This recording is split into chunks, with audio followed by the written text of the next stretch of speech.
سورۃ الحج بسم اللہ الرحمن الرحیم یا ایھا الناس اتقوا ربکم ان زلزلۃ الساعۃ شیء عظیم۔ یہ فزع الاکبر جس سے کہ ختم ہو رہی ہے سورہ انبیاء، اسی کے تذکرے سے یہ شروع ہو رہی ہے سورہ حج۔ اے لوگوں ڈرو اپنے رب سے، تقوی اختیار کرو اپنے رب کا، یقیناً قیامت کا زلزلہ بہت بڑی شے ہوگا۔ یوم ترونھا، جس دن کہ تم اس کو دیکھو گے، تذہل کل مرضعۃ عما ارضعت، بھول جائے گی ہر دودھ پلانے والی جسے وہ دودھ پلاتی تھی۔ یعنی واقعہ یہ ہے کہ حیوانات میں جو بھی دودھ پلانے والا کوئی جانور بھی ہو تو اسے بھی اپنے بچوں کے ساتھ جو انس ہوتا ہے، اور خاص طور پر انسانوں میں پھر ماں کی محبت اور شفقت اور ممتا جو ہے وہ اپنی جان دینے کو تیار ہوتی ہے، اپنے بچے کی آنکھ نہیں آنے دیتی۔ لیکن وہ سخت ایسا دن ہوگا، ایسی سختی ہوگی کہ دودھ پلانے والیاں اپنے دودھ پیتے بچوں کو بھول جائیں گی۔ فَتَضَعُ كُلُّ ذَاتِ حَمْلٍ حَمْلَهَا، اور دہشت کا عالم یہ ہوگا کہ ہر حاملہ کا حمل گر جائے گا۔ وَتَرَى النَّاسَ سُكَارَىٰ، تم دیکھو گے لوگوں کو کہ جیسے نشے میں ہیں، اس طرح کی کیفیت ان پر طاری ہوگی، ایسے بے سدھ سے نظر آئیں گے جیسے کہ گویا کہ نشے میں، وَمَا هُم بِسُكَارَىٰ، حالانکہ وہ کسی نشے میں نہیں ہے، وَلَٰكِنَّ عَذَابَ اللَّهِ شَدِيدٌ، بلکہ اللہ کا عذاب بہت سخت ہے، اللہ کی طرف سے بڑی سخت یہ گھڑی آنے والی ہے، جس سے کہ اللہ تعالیٰ اپنے مومن صادق بندوں کو بچا لے گا، جس کی صراحت ہے حدیث کے اندر۔ وَمِنَ النَّاسِ مَن يُجَادِلُ فِي اللَّهِ بِغَيْرِ عِلْمٍ، لوگوں میں سے ایسے بھی ہیں جو اللہ کے بارے میں جھگڑتے ہیں، اللہ کی آیات کے بارے میں جھگڑتے ہیں، قرآن مجید کے احکام کے بارے میں جھگڑتے ہیں، جبکہ حال یہ ہے بغیر علم، نہ ان کے پاس کوئی علم ہے، وَيَتَّبِعُ كُلَّ شَيْطَانٍ مَرِيدٍ، اور وہ پیروی کر رہے ہوتے ہیں، صاف نظر آتا ہے کہ ہر سرکش شیطان کی پیروی کر رہے ہیں، ان کے عمل کو دیکھو تو مغرب کی نقالی کر رہے ہیں، ان کی ہر ایک چیز کی جو ہے انہوں نے اپنی زندگی میں اختیار کی ہوئی ہے، پورا جو ہے مغربی ان کے اوپر تہذیب کا غلبہ ہے، ساری اقدار لیکن باتیں بڑھائیں گے قرآن کی طرف سے اور حدیث کی طرف سے، اور انکار حدیث ہے اور فلاں یہ ہے، اور قرآن کا تو نتیجہ یہ نکلتا ہے وہ نہیں نکلتا ہے، اور یہ اجتہاد کیا جانا چاہیے، اور قرآن مجید جو ہے یہ تو اب کتاب جو ہے موسیدہ ہو گئی ہے، یہ باتیں بھی کہی گئی ہیں کہ کوئی ایسا بھی ہمارا جو نظام ہونا چاہیے اجتہاد کا جو قرآن مجید کو بھی اوور رول کر سکے۔ یہ باقاعدہ رائے موجود ہے کہ قرآن مجید میں بھی جو صریح احکام آئے ہیں وہ بھی ایک خاص قوم کے لیے، خاص وقت کے لیے تھے، یہ ہمیشہ کے لیے نہیں ہے۔ تو بڑے بڑے دانشور، بڑے بڑے جو اسکالرز ہیں، بڑی بڑی ڈگریاں ان کے پاس ہیں، میک گل سے لے کر آئے ڈگریاں۔ ڈاکٹر فضل الرحمان صاحب آئے تھے تو میک گل سے ڈگری لے کر آئے تھے، جنہوں نے وحی کے بارے میں کہا تھا کہ یہ حضور کا بھی کلام کہا جا سکتا ہے، اس کو اللہ کا بھی کلام کہا جا سکتا ہے، باقی فرشتے کی کوئی حیثیت نہیں ہے۔ یہ ساری باتیں ڈاکٹر فضل الرحمان کہنے والے تھے۔ یہودیوں سے آ کر ڈگریاں حاصل کی تھی انہوں نے، اور انہوں نے جو بھی بہت سے اور دانشور بہت سے موجود ہیں اس وقت دنیا میں کہ جو ویسے سمجھے جاتے ہیں کہ بہت وہ اسلامی اسکالرز ہیں، ٹاپ کے اسکالرز ہیں، وائٹ ہاؤس میں بھی انہیں طلب کیا جاتا ہے۔ یہ جو سید حسین نصر ہیں ایرانی ایک ہے، اب وہ رہ گئے ہیں جن کا ڈنکا بج رہا ہے زیادہ، ورنہ پہلے یہ ہے کہ یہ دو تھے، سید حسین نصر بھی تھے اور ڈاکٹر فضل الرحمان بھی تھے پاکستان کے۔ لیکن وَمِنَ النَّاسِ مَن يُجَادِلُ فِي اللَّهِ بِغَيْرِ عِلْمٍ وَيَتَّبِعُ كُلَّ شَيْطَانٍ مَرِيدٍ كُتِبَ عَلَيْهِ، اس شیطان کے بارے میں تو یہ بات لکھ دی گئی ہے، طے کر دی گئی ہے، أَنَّهُ مَن تَوَلَّاهُ، کہ جو کوئی بھی اس کی دوستی اختیار کرے گا، فَأَنَّهُ يُضِلُّهُ، تو وہ اسے گمراہ کر کے رہے گا، وَيَهْدِيهِ إِلَىٰ عَذَابِ السَّعِيرِ، اور پہنچا کر رہے گا اسے اس جلانے والے دوزخ کے عذاب میں۔ یا ایھا الناس، اے لوگو، ان کنتم فی ریب من البعث، اگر تمہیں کوئی شک ہے کہ کیسے دوبارہ زندہ ہو جائیں گے، کیسے اٹھا لے گا اللہ تعالیٰ، کوئی تمہیں اشکال پیدا ہوتا ہے تو لو ہم تمہیں ایک مثال سے سمجھاتے ہیں۔ فَإِنَّا خَلَقْنَاكُم مِّن تُرَابٍ، سوچو ہم نے تمہیں مٹی سے پیدا کیا، اس لیے کہ باپ کے بھی جسم میں اگر نطفہ بنا ہے، منی بنی ہے، کہاں سے بنی ہے؟ غذا کہاں سے آئی تھی اس کی؟ ساری غذا تو مٹی سے آئی ہے، زمین سے آئی ہے، یہی سے آئی ہے، وہ منرلز ہیں، وہ سب کچھ ہے، گوشت کھایا ہے تو بکری نے جو کہاں سے غذا لی تھی؟ زمین سے لی تھی۔ تو تمہاری جو تخلیق ہے سب کی ابتدا میں جو ہے وہ مٹی سے ہے، من تراب ثم من نطفۃ، پھر وہ نطفے کی ایک شکل بنی، ثم من علقۃ، پھر تم ایک علقہ کی شکل میں تھے۔ اس علقہ کے بارے میں بعد میں عرض کروں گا، ابھی میں اس کا کوئی ترجمہ نہیں کر رہا، اس کا ترجمہ عام طور پر جمع ہوا خون کیا جاتا ہے، یہ ترجمہ صحیح نہیں ہے۔ ثم من مضغۃ، پھر یہ کہ وہ ایک لوتھڑے کی طرح تھا، گوشت کا ایک لوتھڑا سا تھا، مخلقۃ وغیر مخلقۃ، پہلے اس پہ کوئی نشانات تھے ہی نہیں، پھر اس لوتھڑے کے اوپر نشانات آنے شروع ہوئے، معلوم ہوا کہ یہاں سے یہ بازو نکلیں گے، یہاں سے یہ ٹانگیں نکلیں گی، اسی کے اندر جو ہے یہ آثار شروع ہو گئے۔ لنبین لکم، تاکہ ہم تمہیں کھول کھول کر بیان کر دیں۔ یہ جو بھی سٹیجز ہیں، جو ایمبریونک جو سٹیجز ہیں، اس میں واقعہ یہ کہ اس کے بارے میں کتھل مور کا میں قول آپ کو سنا چکا ہوں، جو تعارف قرآن کا میرا لیکچر تھا، کہ ان چیزوں کے بارے میں حیران اور ششدر ہیں جو اس وقت امبریولوجی کے سب سے بڑے ماہر ہیں، جن کی ٹیکسٹ بک سے دنیا کے اندر سب سے زیادہ مستند مانی جاتی ہے، کہ ہم حیران ہیں کہ یہ ساری چیزیں قرآن مجید نے کیسے کہی ہیں، اور یہ بالکل ایگزیکٹ جو ہے تعبیر ہے ان سٹیجز کی کہ جو رحم مادر میں انسانی جنین جن سٹیجز سے گزرتا ہے اس کی اس سے زیادہ صحیح تعبیر ہو نہیں سکتی۔ وَنُقِرُّ فِي الْأَرْحَامِ مَا نَشَاءُ، یہی مضمون چونکہ دوبارہ پھر آئے گا سورہ مومنون کے پہلے رکوع میں، تو میں وہاں اس کے بارے میں تفصیل سے کروں گا۔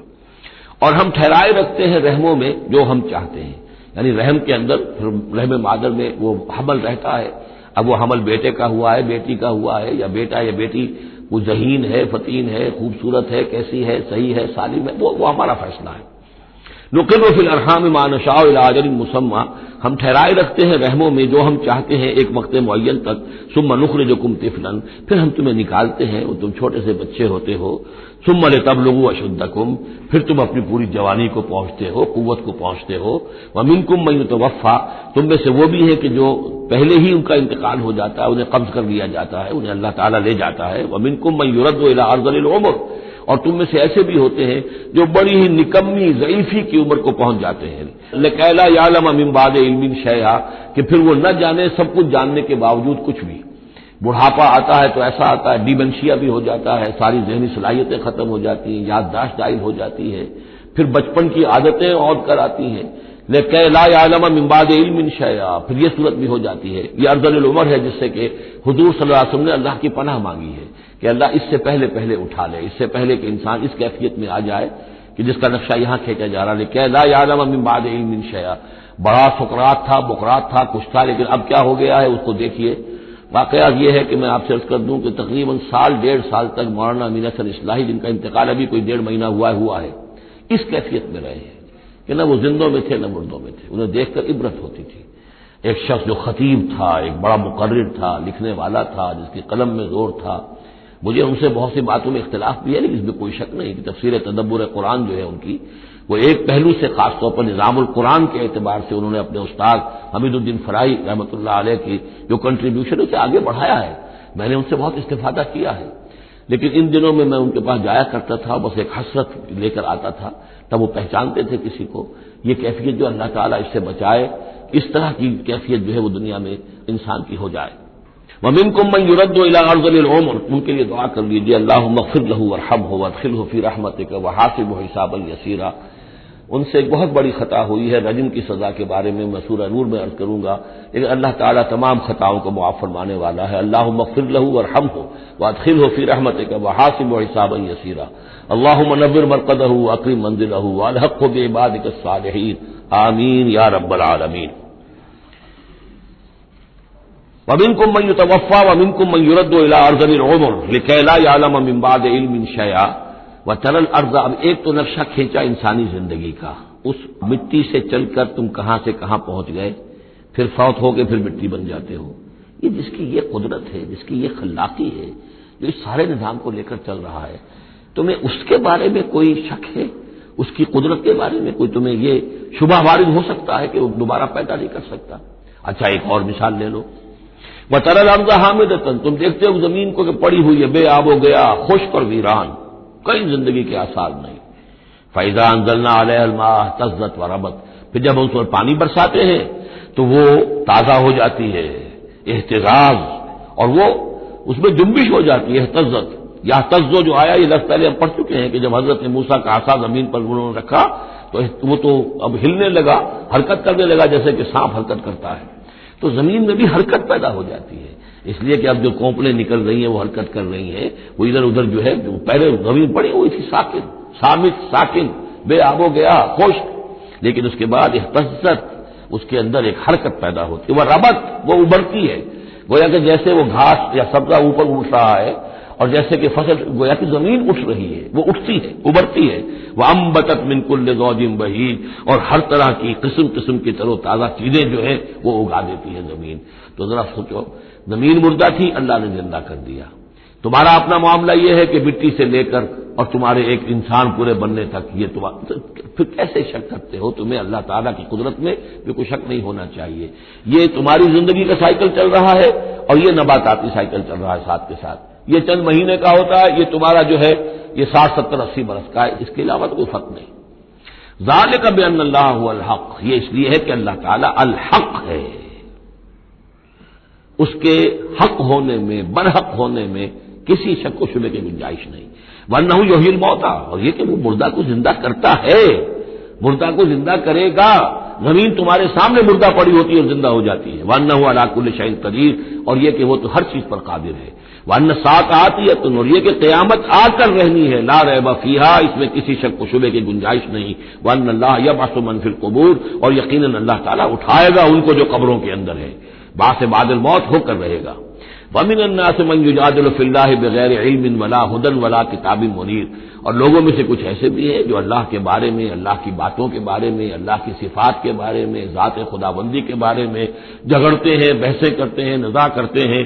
نہ ان کے پاس علم ہے، بغیر علم ولا ھدی، نہ کوئی ہدایت ہے، ولا کتاب منیر، نہ کوئی روشن کتاب ہے جس سے وہ رہنمائی لے رہے ہوں. ثانی عطفہ، وہ اپنی گردن کروٹ اپنی موڑ کر چل دیتا ہے. آیات سنتا ہے، اللہ کے کلام کو سنتا ہے، پھر ذرا وہ اپنے کمر کو موڑتا ہے، بل دیتا ہے، چل دیتا ہے. لیضل عن سبیل اللہ، تاکہ گمراہ کرے لوگوں کو اللہ کے راستے سے. لہو فی الدنیا خزی، اس کے لیے دنیا کی زندگی میں بھی رسوائی ہے. ونذیقہ یوم القیامت عذاب الحریق، اور قیامت کے دن ہم اسے جلانے والے عذاب کا مزہ چکھائیں گے. ذالک بما قدمت یداک، اور یہ سب کچھ ہے تیرے اپنے دونوں ہاتھوں کے کرتوتوں کی وجہ سے، جو بھیجا ہے تیرے دونوں ہاتھوں نے. بما قدمت یداک وان اللہ لیس بظلام للعبید، اور یقیناً اللہ تعالیٰ تو اپنے بندوں پر ظلم کرنے والا نہیں ہے. ومن الناس من یعبد اللہ علی حرف فإن أصابه خیر اطمأن به وإن أصابته فتنة انقلب على وجهه خسر الدنيا والآخرة ذلك هو الخسران المبين. لوگوں میں سے کچھ ایسے بھی ہیں جو اللہ تعالیٰ کی بندگی کرتے ہیں کنارے کنارے، بچ بچ کر. یہ وہ روگ جس کو کہا گیا فی قلوبہم مرض، جن کے دلوں میں روگ ہوتا ہے. ایک وہ لوگ ہوتے ہیں کہ حق کو قبول کیا، پھر ہر کے بعد منجدار میں پھر وہ چھلانگ لگاتے ہیں. ہر کے بعد ماں کشتی درا بنداختے، ہم نے حق کو قبول کیا، اس کشتی کو ہم نے پانی میں ڈال دیا ہے، اب یہ کشتی تیرے گی تو ہم تیریں گے، یہ ڈوبتی ہے تو ہم ڈوبنے کے لیے تیار ہیں. ایک وہ ہے جو چاہتے بھی ہیں حق کے ساتھ چلنا، لیکن کنارے کنارے گہرے پانی میں نہیں جانا چاہتے، خطرات مول نہیں لینا چاہتے، اپنے لیے جان اور مال جو ہے اس کو بچا بچا کر. جو اقبال نے کہا تو بچا بچا کے نہ رکھ سے تیرا آئینہ ہے وہ آئینہ کہ شکست ہو تو عزیز تر ہے نگاہ آئینہ ساز میں. لیکن یہ کچھ لوگ بچ بچ کر چلنا چاہتے ہیں، کوئی گردن نہ پہنچ جائے، کوئی نقصان نہ ہو جائے، کوئی ہمیں قربانی نہ دینی پڑے. ومن الناس من یعبد اللہ علی حرف، کنارے ساتھ. فإن أصابه خیر اطمأن به، اگر خیر آئے تو مطمئن رہیں گے، بڑے عمدہ رہیں گے. وإن أصابته الفتنة انقلب على وجهه، اور اگر کوئی فتنہ آ گیا، آزمائش آ گئی، کوئی قربانی کا وقت آ گیا، پکار آ گئی، نکلو اللہ کی راہ میں اور لاؤ اللہ کی راہ میں، تو وہ اپنے چہروں کے بل اوندھے گر جاتے ہیں. خسرت دنیا والآخرہ، یہ خسارہ ہے، یہ گھاٹا ہے، یہ نقصان ہے دنیا اور آخرت دونوں کا. ذالک هو الخسران المبین، اور یہ بہت ہی نمایاں اور واضح تباہی ہے. ایک بات عرض کرنی رہ گئی ہے کہ سورہ حج کے بارے میں بعض جگہ آپ نے دیکھا ہوگا لکھا ہوا کہ یہ اس کو مدنی بھی مانا گیا ہے، لیکن یہ واقعہ ہے کہ اس سورہ مبارکہ کے اندر بعض آیات ایسی ہیں کہ جو یا تو مدنی ہیں، اور بعض آیات کے بارے میں مجھے پھر وہ ایک قول مل گیا تھا حبر الامہ حضرت عبداللہ ابن عباس رضی اللہ تعالی عنہما کا، وہ میں بعد میں انشاءاللہ وہ کل ہم پڑھیں گے. وہ آیات نازل ہوئی ہیں اثناء سفر ہجرت میں. ظاہر بات ہے کہ جب حضور مکے سے نکل آئے ہیں اور جا رہے ہیں تو کتنے دن لگے ہیں، کوئی وہ چند گھنٹے کا، 1 گھنٹے کی فلائٹ تو نہیں تھی کہ جو ہوائی جہاز سے آپ چلے گئے وہ آدھے گھنٹے کی فلائٹ ہے کل نہیں، لیکن یہ کوئی وقت لگا. اس میں بھی جو آیات نازل ہوئی ہیں، اور اس صورت میں کئی آیات ایسی ہیں کہ جن کی بڑی گہری مشابہت آپ کو مل جائے گی سورہ بقرہ کی آیات کے ساتھ. چنانچہ شہادت علی الناس والی آیت بھی اس صورت میں بھی ہے، سورہ بقرہ میں بھی ہے. لیکون الرسول شہیدا علیکم وتکونوا شہداء علی الناس، یہ آپ کو سورہ حج کے آخر میں ملے گی. جہاد کا لفظ بھی اس صورت مبارکہ میں ملے گا.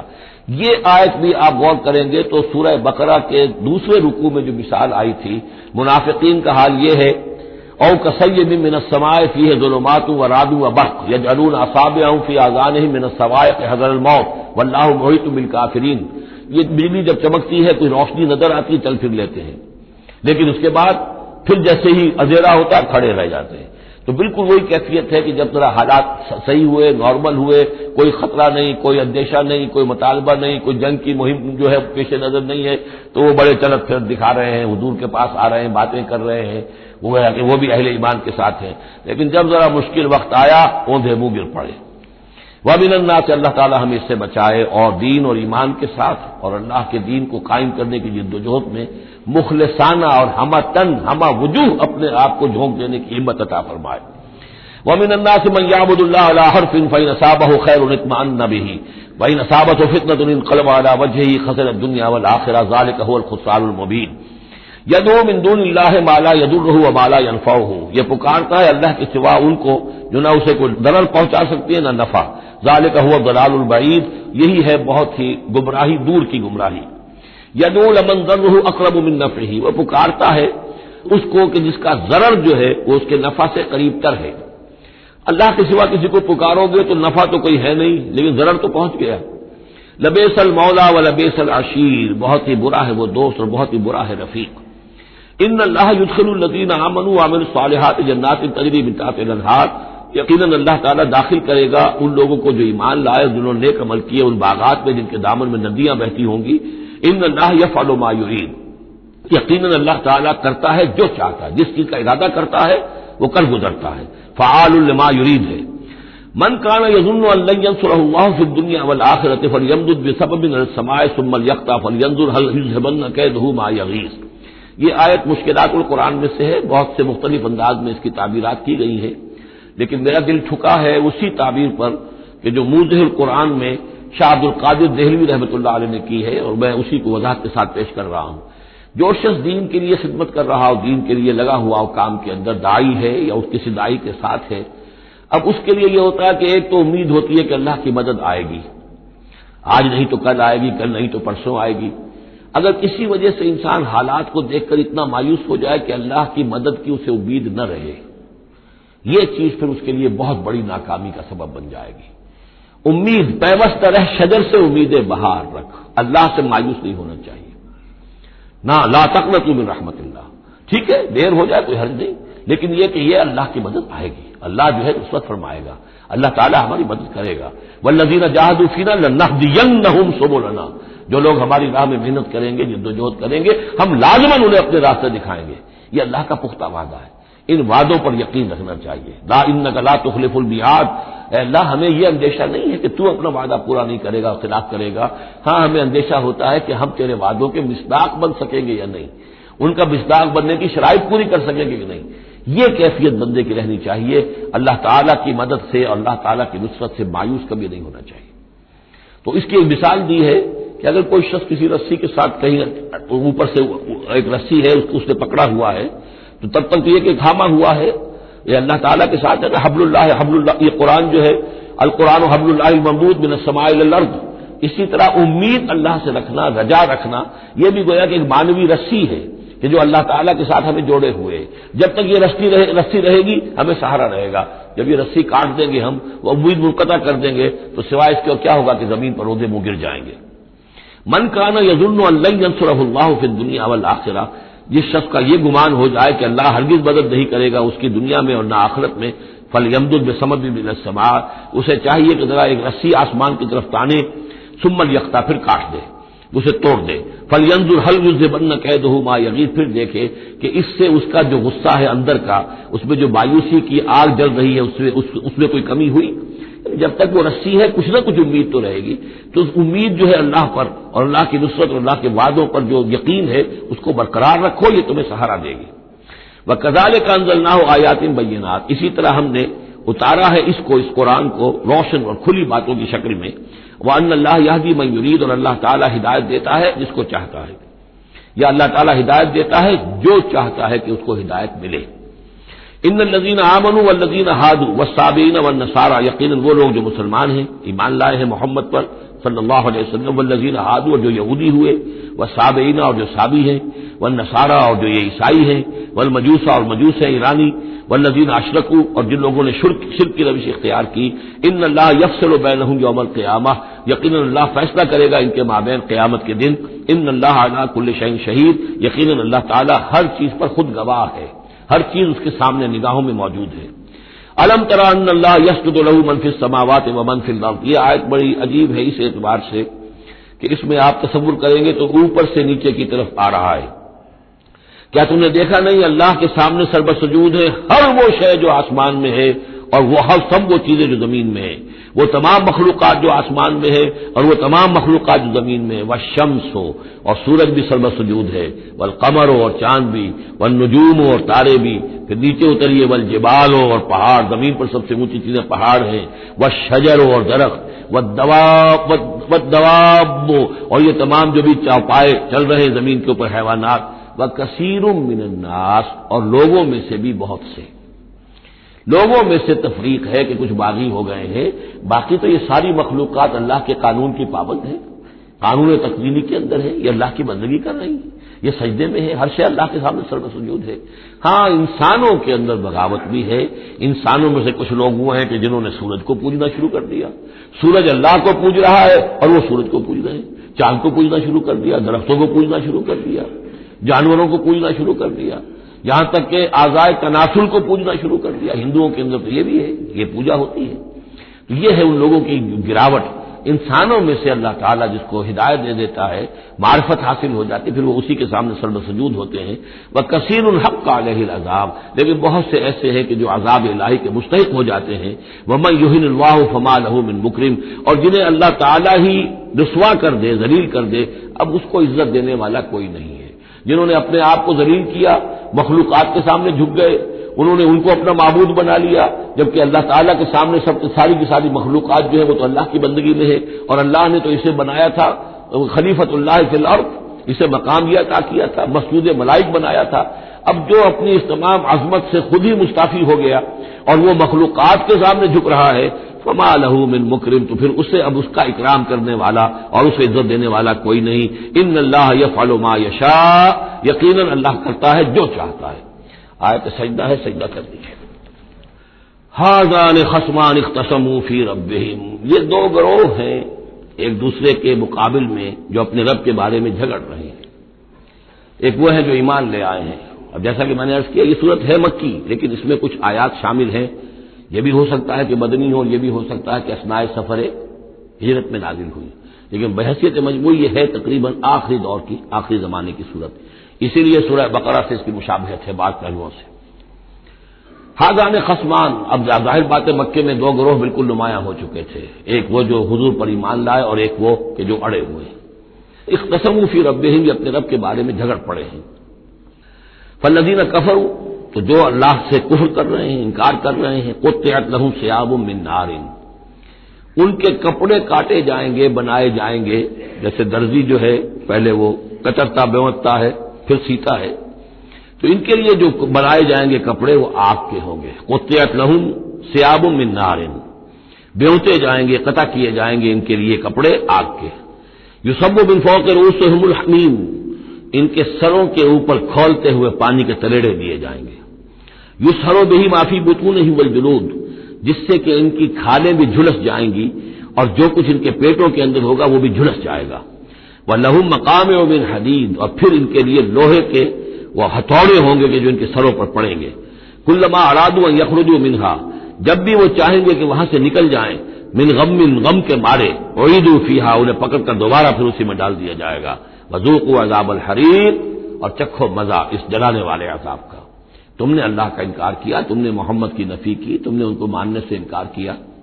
اس کے برعکس ان اللہ يدخل الذین آمنوا وعملوا الصالحات، یقیناً اللہ داخل کرے گا ان لوگوں کو جو ایمان لائے، جنہوں نے نیک عمل کیے، جنات تجری من تحتها الانہار، ان باغات میں جن کے نیچے ندیاں بہتی ہوں گی، یحلون فیہا من اساور من ذهب ولؤلؤا، پہنائے جائیں گے انہیں کنگن سونے کے اور موتی، ولباسہم فیہا حریر، اور ان کی پوشاک جو ہوگی وہاں پر ریشم کی ہوگی۔ دنیا میں ریشم مردوں پر حرام ہے، وہاں ریشم جو ہے اسی کا لباس ہوگا، باریک ریشم کے اوپر کا لباس اور گاڑھے ریشم کا جو ہے نیچے کا لباس ہوگا۔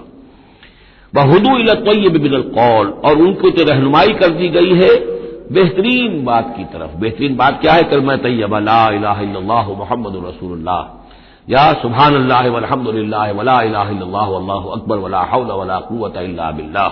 ہدوا الی الطیب من القول، انہیں ہدایت دے دی گئی ہے من القول، اچھی بات، بہترین کلمہ طیبہ کی۔ وہدوا الی صراط الحمید، اور ان کو تو ہدایت دے دی گئی ہے سیدھی اور اللہ کی تعریفوں والے کے راستے کی طرف، کہ اب وہ سیدھے اس راستے پر بڑھتے ہوئے اللہ تعالیٰ کی رحمت میں فراح و ریحان و جنت النعیم کے اندر پہنچ جائیں گے۔ ان الذین کفروا یصدون عن سبیل اللہ، یقیناً وہ لوگ جنہوں نے کفر کیا اور جو روک رہے ہیں لوگوں کو اللہ کے راستے سے، والمسجد الحرام ہے، اور مسجد حرام سے روک رہے ہیں۔ اب مسلمان یہاں سے جانے پر مجبور ہیں، اس کے جوار بیت اللہ میں رہتے تھے، یہاں سے چھوڑ کر جانے پر مجبور ہیں، بعد میں کتنے عرصے تک نہ وہ عمرہ کر سکے نہ حج کر سکے، تو جو ان کو مسجد حرام سے روک رہے ہیں، الذی جعلناہ للناس سواء العاکف فیہ والباد، اس گھر کو جو ابراہیم نے بنایا تھا، جس کو ہم نے تمام انسانوں کے لیے مساوی قرار دیا ہے، برابر ہے یہاں پر، چاہے یہاں کے رہنے والے مقیم ہوں اور چاہے باہر سے آئیں۔ یہ اصطلاحات ہیں آفاقی اور مقیم۔ وہاں بیت اللہ میں، حرم میں کوئی فرق نہیں کیا جا سکتا حقوق میں۔ اب بھی میں سمجھتا ہوں کہ وہاں اس میں کوئی حرج شک نہیں ہے کہ حرم کے اندر کوئی فرق نہیں ہے۔ کوئی شخص باہر کا آ کر پہلی صف میں بیٹھ جائے، کوئی اسے زبردستی نہیں اٹھا سکے گا۔ یہ دوسری بات ہے کہ وہاں پہ شرطے وغیرہ جو ہیں ان کو رشوتیں دے کر لوگوں نے کو اپنی سیٹیں ریزرو کرا لی ہوتی ہیں، یا کبھی کوئی جو وی آئی پی آنے والے ہوتے ہیں ان کے لیے وہ خالی کرتے ہیں، لیکن عام طور پر یہی ہے، آپ جس جگہ جا کر بیٹھ جائیں، کوئی یہ نہیں کہہ سکتا کہ میں یہاں کا رہنے والا ہوں، مکی ہوں، یہاں میں بیٹھوں گا تم یہاں سے اٹھو۔ سواء العاکف فیہ والباد، برابر ہے وہاں کے رہنے والے مقیم بھی اور وہ لوگ بھی کہ جو باہر سے آتے ہیں، آفاقی ہیں۔ وَمَن يُرِدْ فِيهِ بِإِلْحَادٍ بِظُلْمٍ، اور جو کوئی بھی اس میں بیت اللہ میں کوئی الحاد کی کوشش کرے گا، اللہ تعالیٰ کے سیدھے راستے سے ہٹانے کی لوگوں کو، اور اس میں کجی پیدا کرنے کی کوشش کرے گا شرارت نفس کی بنا پر، نُذِقْهُ مِنْ عَذَابٍ أَلِيمٍ، اس سے ہم مزہ چکھائیں گے دردناک عذاب کا۔ وَإِذْ بَوَّأْنَا، یہ دو رکوع ہے ابھی سورہ مبارکہ کے، حج کے مناسک کا کچھ ذکر ہے یہاں پر، خاص طور پر قربانی کا خاص طور پر ذکر ہے۔ سورہ بقرہ کے دو رکوع 24واں 25واں، اس میں بھی حج کے مناسک آ چکے ہیں، لیکن وہاں پر اصل قربانی کا ذکر نہیں تھا، وہ تو صرف یہ ہے کہ وہ دم جو دینا پڑتا ہے اگر کسی وجہ سے سر منڈانا پڑ گیا ہے قبل از وقت، اور یا اسی طریقے سے تمتع اگر کیا ہے تو اس کا وہ دم شکر کا ہے وغیرہ وغیرہ۔ لیکن یہاں پر جو دو، ایک قربانی اور ایک طواف، ان دو کا جو ہے ذکر ہو رہا ہے خاص طور پر یہاں۔ وَإِذْ بَوَّأْنَا لِإِبْرَاهِيمَ مَكَانَ الْبَيْتِ، اور جب ہم نے معین کر دی ابراہیم کے لیے اپنے گھر کی جگہ، بتا دی کہ یہ ہے وہ جگہ جس کے بارے میں میرا گمان یہ ہے کہ وہاں بنیادیں موجود تھیں حضرت آدم علیہ السلام کی بنائی ہوئی، لیکن اوپر سے دیواریں سب کی سب گر چکی تھیں اور سیلاب کی وجہ سے سارا اب وہاں کوئی آثار نہیں رہے تھے۔ اللہ تعالیٰ نے رہنمائی فرما کر ان کی نشاندہی کروا دی۔ اللہ تشرک بی شیئا، اور یہ حکم دے دیا گیا میرے ساتھ کسی شے کو شریک نہ کرنا، وطہر بیتیا، اور میرے اس گھر کو پاک رکھنا، للطائفین، طواف کرنے والوں کے لیے، والقائمین، اور قیام کرنے والوں کے لیے، کھڑے ہو کر نمازیں پڑھنے والوں کے لیے، والرکع السجود، اور رکوع کرنے والوں کے لیے اور سجود کرنے والوں کے لیے۔ یہ گویا کہ جیسے وہاں آیا تھا وَعَهِدْنَا إِلَىٰ إِبْرَاهِيمَ وَإِسْمَاعِيلَ أَن طَهِّرَا بَيْتِيَ لِلطَّائِفِينَ وَالْعَاكِفِينَ وَالرُّكَّعِ السُّجُودِ، تقریباً وہی آیت یہاں پر آئی ہے، صرف یہ کہ عاکف کی بجائے یہاں قائمین کا لفظ آیا ہے۔ وَأَذِّن فِي النَّاسِ بِالْحَجِّ، اور اے ابراہیم اب پکارو لوگوں کو، اذان دو، پکارو حج کے لیے۔ اب کیسے پکارا ہوگا، کیسے آپ نے یہ پیغام پہنچایا ہوگا، کہاں سے اللہ تعالیٰ نے ان کی آواز کو، ان کی پکار کو کہاں کہاں پہنچایا ہوگا، یہ اللہ تعالیٰ کا معاملہ ہے۔ یا تو کا رجالن، پکاریے لوگوں کو، حج کی دعوت دیجیے، آئیں گے وہ آپ کے پاس پیدل چل کر بھی، وعلی کل ضامر، اور بڑی لاغر اونٹنیوں پر بھی، یعنی دور دراز سے آئیں گے تو سفر کی وجہ سے اونٹنیاں لاغر ہو چکی ہوں گی۔ یاتین من کل فج عمیق، جو یہاں پر پہنچیں گی وہ اونٹنیاں اور لوگ آئیں گے بڑی دور دراز کی راہوں سے، دور دراز کی، یہ فج کہتے ہیں پہاڑوں کے درمیان کے راستے کو، چونکہ یہ سارا پہاڑی علاقہ ہے تو نہ معلوم کہاں کہاں سے گہری وادیوں میں سے ہو کر لوگ جو ہے پہنچتے ہیں۔ لیشہدوا منافع لہم، تاکہ یہ آئیں حاضر ہوں ان جگہوں پر کہ جو ان کے لیے منفعت کی جگہیں ہیں۔ وَيَذْكُرُ اسْمَ اللَّهِ فِي أَيَّامٍ مَّعْلُومَاتٍ، اور اللہ کا نام لے معین دنوں کے اندر، یعنی قربانیاں دیں معین دنوں میں۔ 10ویں ذی الحجہ کی قربانی کا دن ہے، اس کے بعد جو ہے 11ویں کو بھی ہو سکتی ہے، 12ویں کو بھی ہو سکتی ہے، یا ایام معلومات ہے۔ عَلَىٰ مَا رَزَقَهُم مِّن بَهِیمَةِ الْأَنْعَامِ، تو اللہ کا نام لے ذبح کرتے ہوئے، اللہ کا نام لے ان پر کہ جو ہم نے انہیں یہ چوپائے عطا کیے ہیں، مویشی دیے ہیں۔ فَكُلُوا مِنْهَا، تو ان کو ذبح کر کے ان کی قربانی دے کر اس میں سے خود بھی کھاؤ۔ وَأَطْعِمُوا الْبَائِسَ الْفَقِيرَ، اور جو برے حال میں ہو، فقیر محتاج جو بہت ہی خستہ حال ہے، اس کو بھی کھلاؤ۔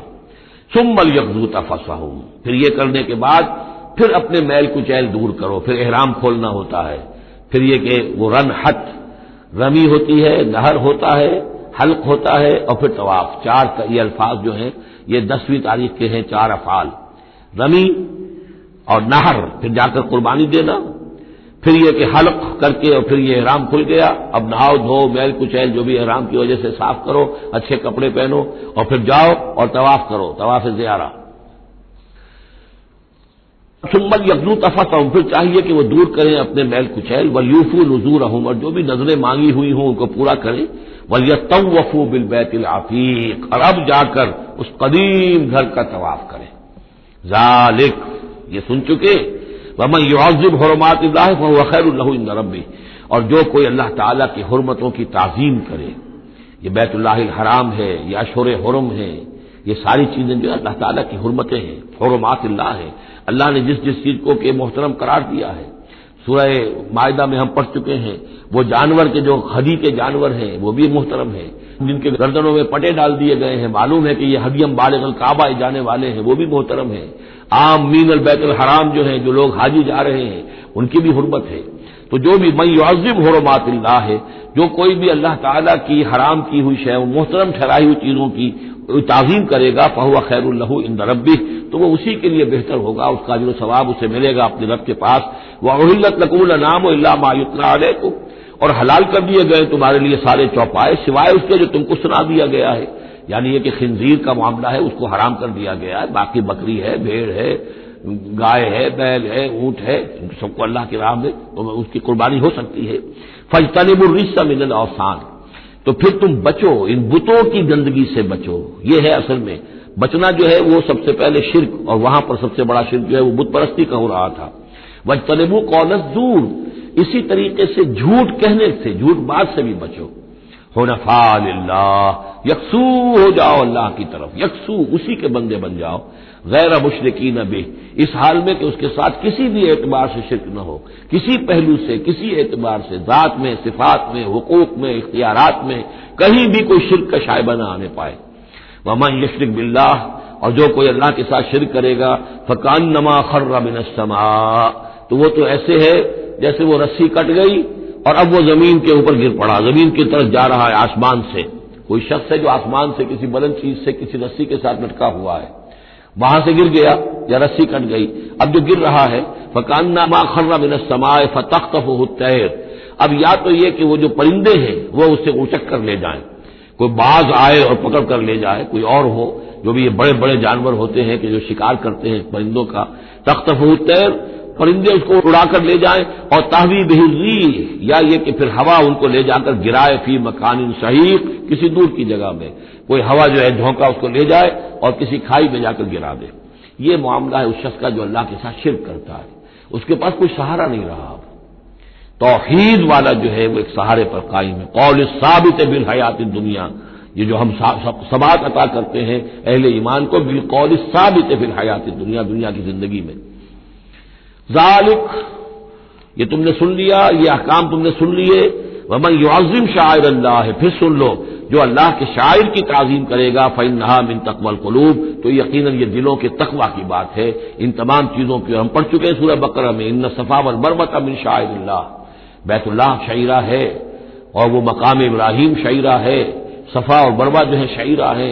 شعیر وہ چیز ہے کہ جس سے اللہ تعالیٰ کی بندگی کا شعور پیدا ہو، ان کے ساتھ وہ چیزیں وابستہ ہیں، وہ تاریخ ان کی ہے کہ جس کے حوالے سے پھر یہ کہ اللہ تعالیٰ کا شعور جو ہے انسان کے اندر پیدا ہوتا ہے، اس کی ذات کا، صفات کا۔ لکم فیہا منافع الی اجل مسمی، یہ جو جانور ہیں قربانی کے، تمہارے لیے ان میں نفع ہے ایک اجل مسمی تک، یعنی یہ نہیں ہے کہ قربانی کا جانور ہے تو اس کے اوپر سواری نہیں کر سکتے، سواری کر سکتے ہو. قربانی کا جانور ہے تو اس کا دودھ پی سکتے ہو، اگر وہ گائے ہے درمیان میں اگر کوئی دودھ ہے یا بکری ہے لے کے جا رہے ہو تو اس کا دودھ پی سکتے ہو. منافع الی اجل مسمى، ایک وقت معین تک کے لیے. ثم محلها الی بیت العتیق، پھر ان کا جو اصل مقام ہے جہاں انہیں لے جا کر پیش کر دینا ہے وہ ہے بیت العتیق، یعنی اللہ کا گھر. اللہ کا گھر کا جو منہر ہے پھر اس کو وسیع کر کے، اور بنا کی وادی میں ایک بہت بڑی جگہ ہے، ورنہ اس سے پہلے جو ہے یہ مروہ کی جو پہاڑی ہے، صفا اور مروہ کے پاس جو ہے یہ قربان گاہ تھی. مروہ ہی سے وہ وادی شروع ہو جاتی ہے کہ جس پر کچھ آگے چل کر وہ بنا کا پورا آتا ہے.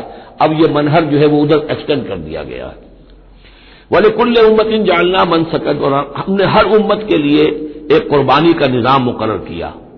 لِيَذْكُرُوا اسْمَ اللَّهِ عَلَىٰ مَا رَزَقَهُم مِّن بَهِيمَةِ الْأَنْعَامِ، تاکہ وہ اللہ کا نام لیا کریں ان مویشیوں پر کہ جو ہم نے انہیں عطا فرمائے ہیں. فَإِلَٰهُكُمْ إِلَٰهٌ وَاحِدٌ، تو جان لو تمہارا الہ ایک ہی اللہ ہے، واحد. فَلَهُ أَسْلِمُوا، اس کے سامنے سر تسلیم خم کرو، اس کی اطاعت قبول کرو. یعنی ایسا نہ ہو کہ بس قربانی تو ہو رہی ہے باقی سب حرام خوریاں ہو رہی ہیں، 10-10 ہزار 20-20 ہزار کا جانور لے کر اور اس کے فوٹو کھنچوا کر اخبارات میں شائع کیے جا رہے ہیں، ہے سارا حرام خوری کا نتیجہ. یہ تو کوئی قربانی نہیں ہے، یہ اللہ تعالیٰ کے ہاں قبول نہیں ہے، چاہے وہ 1 لاکھ کا جانور ہو لیکن ہو اسلام کے ساتھ. فَلَهُ أَسْلِمُوا، اس کی اطاعت تو قبول کرو، اس کے حلال اور حرام کے پابند تو ہو، اس کے حرام کردہ چیزوں میں منہ نہ مارو. وَبَشِّرِ الْمُخْبِتِينَ، اور نبی بشارت دے دیجئے مخبتین کو، اخبات کہتے ہیں جو اپنے آپ کو پست کر لیں اللہ کے سامنے، تواضع اور عاجزی اختیار کرنے والے. الَّذِينَ إِذَا ذُكِرَ اللَّهُ وَجِلَتْ قُلُوبُهُمْ، یہ جو سورہ انفال کے شروع میں الفاظ آئے تھے اس سے ملتے جلتے الفاظ ہیں. وہ کون لوگ ہیں؟ وہ لوگ مخبتین کہ جب اللہ کا ذکر کیا جائے ان کے دل لرز اٹھتے ہیں، کانپ اٹھتے ہیں. وَالصَّابِرِينَ عَلَىٰ مَا أَصَابَهُمْ، اور جو بھی کوئی تکلیف ان پر آئے، کوئی مصیبت آئے، کوئی ناگوار صورتحال درپیش ہو جائے تو اس پر صبر کرنے والے. والمقیم الصلاۃ، اور نماز کے قائم کرنے والے. ومما رزقناہم ينفقون، اور جو کچھ ہم نے ان کو دیا ہے اس میں سے ہمارے لیے خرچ کرنے والے، ہماری رضا جوئی کے لیے، ہمارے دین کے لیے یا محتاجوں کے لیے انفاق کرنے والے. اللہم ربنا اجعلنا منہم والبدن جعلناها لکم من شعائر اللہ، اور یہ جو قربانی کے جانور خاص طور پر اونٹ ہیں ان کو ہم نے تمہارے لیے ان کو بھی شاعر بنا دیا، یہ بھی اللہ کے شاعر میں سے ہے، اس لیے کہ یہ اونٹ جو ہے ابھی اللہ کے نام پر قربان کیے جا رہے ہیں. لکم فیہا خیر، تمہارے لیے ان میں خیر ہے، بھلائی ہے. ظاہر بات ہے کہ ان کا بھی گوشت تم کھا سکو گے اور غریبوں کو کھلا سکو گے، لیکن یہ کہ ہے وہ شاعر اللہ، اس لیے کہ وہ نامزد ہو چکے ہیں بیت اللہ کے لیے، اللہ کے لیے کہ یہ قربانی کے جانور ہے کہ جن کو قربان کیا جانا ہے بیت اللہ کے قریب. فاذکروا اسم اللہ علیہا صواف، تو اس پر ان پر نام لیا کرو اللہ کا، ان کو کھڑا کر کے سیدھا، صواف صفے باندھ کر، قطار باندھ کر. یہ جو نقشہ ہے یہ خاص طور پر جو حجۃ الوداع میں حضور نے جو قربانی دی ہے تو 63 آپ نے اونٹ اپنے ہاتھ سے نہر فرمائے، کل 100، یہ 63 آپ نے اپنے ہاتھ سے نہر فرمائے. اور یہ آتا ہے روایات کے اندر. اب یہ چونکہ معاملہ حضور کا ہے اور اس میں ہمیں کسی شک و شبے کی گنجائش نہیں ہے کہ اب کھڑے ہوئے ہیں قطار میں، اور ایک اب نہر کرنے کا طریقہ بھی ہوتا ہے، برچھا مارا جاتا ہے اونٹ کی یہاں گردن میں، اس کو گرا کر ذبح کرنا آسان کام نہیں ہے.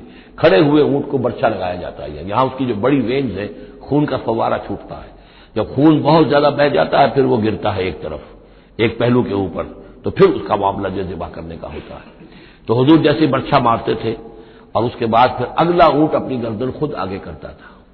نہ شبد نصیب دشمن کے شبد ہلا کے تیغت، سرے دوستا سلامت کی تو خنجر آزمائی. گویا کہ ان کے لیے خود ایک اعزاز اللہ نے شعور دیا ہے. وہ تو جو ایک سوکھی ہوئی لکڑی تھی جس کا سہارا لے کر حضور صلی اللہ علیہ وسلم وہ آپ خطبہ دیا کرتے تھے جمعے کا، پھر جب ممبر بنا دیا گیا اب وہ اس لکڑی جو ہے اس کا آپ سہارا نہیں لے رہے.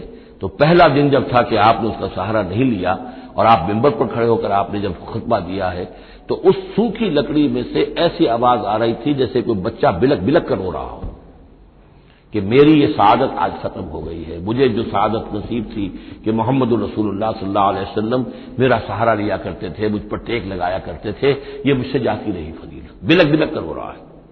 حنانہ اس کو کہتے، ستون حنانہ. اب بھی مسجد نبی میں ایک ستون ہے حنانہ، حنین کہتے ہی اس کو ہے کہ جس میں رقت ہو، بچہ رو رہا ہو، بلک رہا ہو تو یہ حنین ہے. تو حنانہ ہے وہ. اور اس کے لیے یہ نوٹ کر لیجیے، کہا ہے مولانا روم نے، فلسفی کو منکر حنانہ است از حواس انبیاء بیگانہ است. پہلے فلسفی ہوتے تھے، آج سائنسدان جو انکار کرے گا کیسے ہو سکتا ہے سوکھی لکڑی میں سے بچوں کے سے رونے کی آواز آئے، کیسے مان لیں گے ہم؟ سر سید کیسے مانیں گے اس کو؟ نہیں مانیں گے کبھی بھی. تو فلسفی یا سائنسدان کو منکر حنانہ است، کہ وہ حنانہ کا انکار کرتا ہے، از حواس انبیاء بیگانہ است، اس لیے کہ انبیاء کے معاملات کو وہ جانتا نہیں ہے، وہ عام لوگوں پر قیاس کر رہا ہے. فاذکروا اسم اللہ علیہ صواف، تو لو اللہ کا نام ان پر، ان کو نہر کرنے کے لیے انہیں صفوں میں کھڑا کر کے، فاذا وجبت جنوبها، جب ان کے پہلو زمین پر ٹک جائیں، جب خون اتنا بہہ جاتا ہے، کمزور ہو جاتا ہے تو پھر وہ ایک طرف کو اپنی کروٹ کے بل زمین کے اوپر پڑ جاتا ہے. فَكُلُوا مِنْهَا، تو اب کھاؤ اس میں سے اس کے گوشت کو، وَأَطْعِمُوا الْقَانِعَ وَالْمُعْتَرَ، اور کھلاؤ اس کو بھی جو قناعت کے ساتھ بیٹھا ہوا ہے، مانگتا نہیں پھر رہا ہے، سائل نہیں ہے، اس کے پاس کچھ نہیں ہے لیکن وہ مانگتا نہیں پھرتا. قانع اور معتر جو بے قرار ہو گیا ہے، آتا ہے سوال کر رہا ہے، مانگ رہا ہے، گوشت مانگ رہا ہے، اس کو بھی دو، اس کو بھی دو. كَذَلِكَ سَخَّرْنَاهَا لَكُمْ لَعَلَّكُمْ تَشْكُرُونَ، اسی طرح تو ہم نے اتنے بڑے جانور کو تمہارے لیے مسخر کر دیا ہے، اونٹ جیسے جانور کو، اور وہ کھڑا ہوتا ہے تم بچھا مارتے اس کو. سخرناها لكم لعلكم تشكرون، تاکہ تم اللہ کا شکر ادا کرو. لن ينال الله لحومها ولا دماؤها، اب یہ ہے اصل شے، اللہ تک نہ ان کے گوشت پہنچتے ہیں نہ خون پہنچتا ہے. ولكن يناله التقوى منكم، ہاں اگر پہنچتا ہے اس تک تو تقوی اگر ہے تمہارے اندر تو اللہ تک پہنچ جائے گا. یعنی یہ کہ ایک یہ رسومات ہے، ظاہری شکل ہے، ظاہری شکل اصل دین نہیں ہے، اگرچہ اس کے بغیر بھی تو حقیقت جو ہے وہ کسی نہ کسی حیول ہی میں ظاہر ہوگی، کوئی نہ کوئی اسے پیکر چاہیے. تو ان عبادات کا پیکر بھی اہم ہے، لیکن صرف پیکر کو نہ سمجھیں، ظاہر کو نہ سمجھیں، اصل شے اس کی روح ہے، روح تقویٰ. وہ جو علامہ اقبال نے کہا ہے کہ رہ گئی رسم اذاں روح بلالی نہ رہی، فلسفہ رہ گیا تلقین غزالی نہ رہی. اور نماز و روزہ و قربانی و حج یہ سب باقی ہیں، تو باقی نہیں ہے.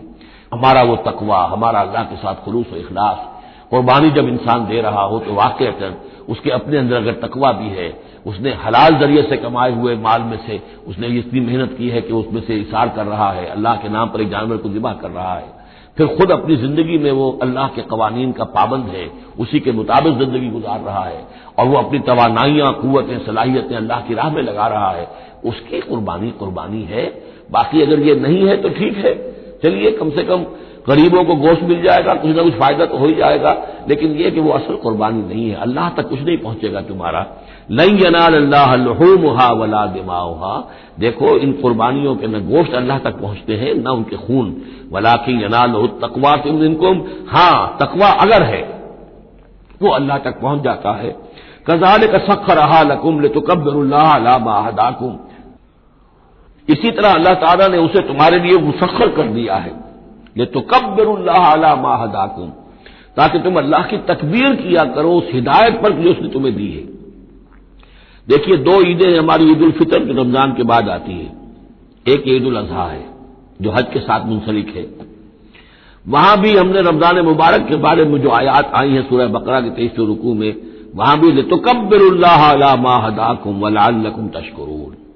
شہر رمضان الذی انزل فیہ القرآن هدى للناس وبينات من الهدى والفرقان فمن شهد منكم الشهر فليصم ومن كان مريضا او على سفر فعدة من ايام اخر يريد الله بكم اليسر ولا يريد بكم العسر ولتكملوا العدة ولتكبروا الله على ما هداكم ولعلكم تشكرون.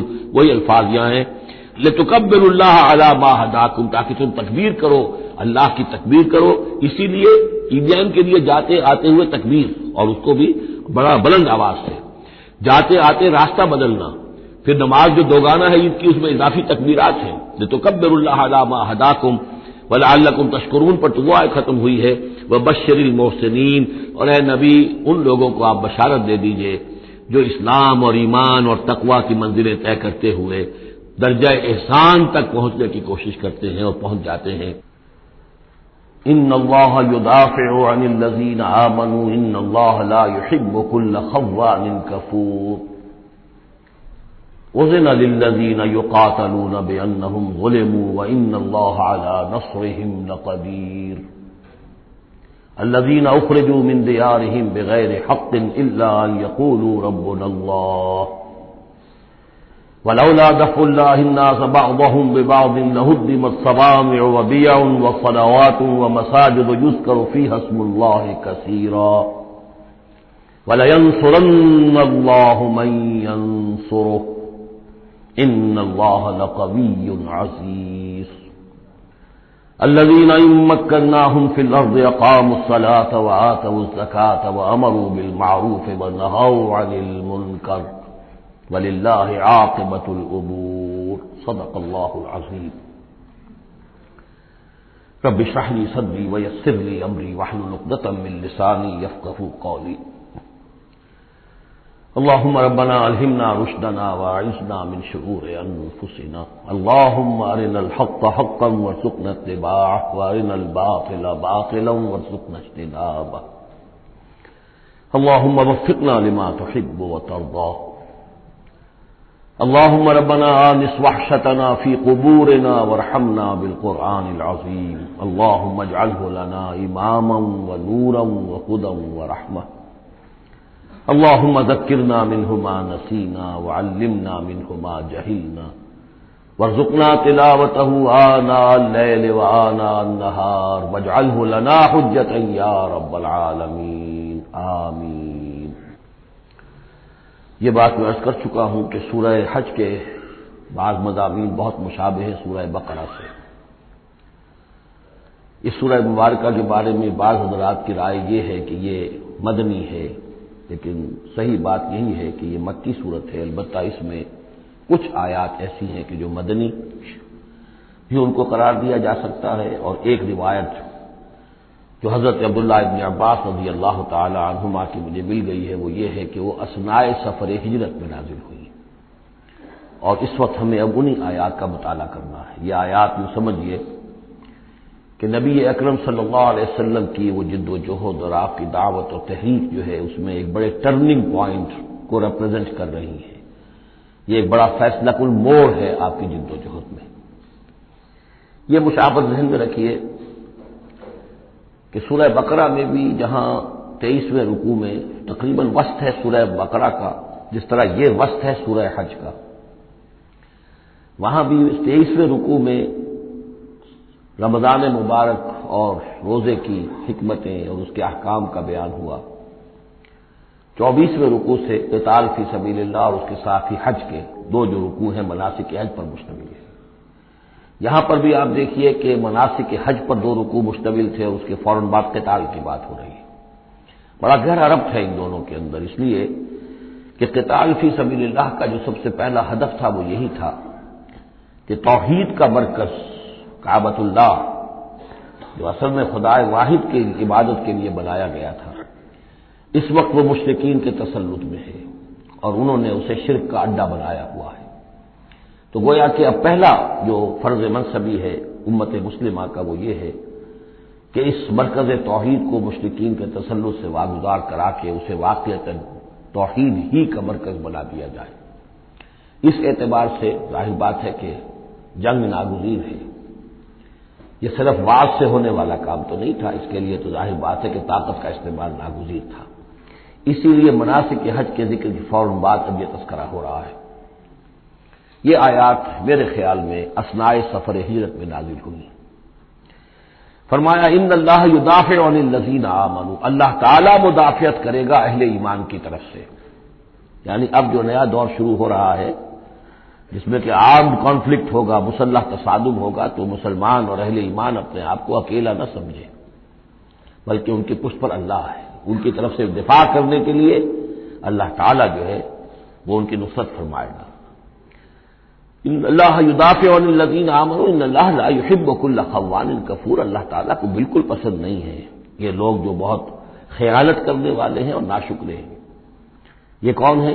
یہ قریش مکہ کہ جنہوں نے ایک طرف خیانت کی انتہا کر دی کہ توحید کے مرکز کو شرک کا اڈا بنا دیا۔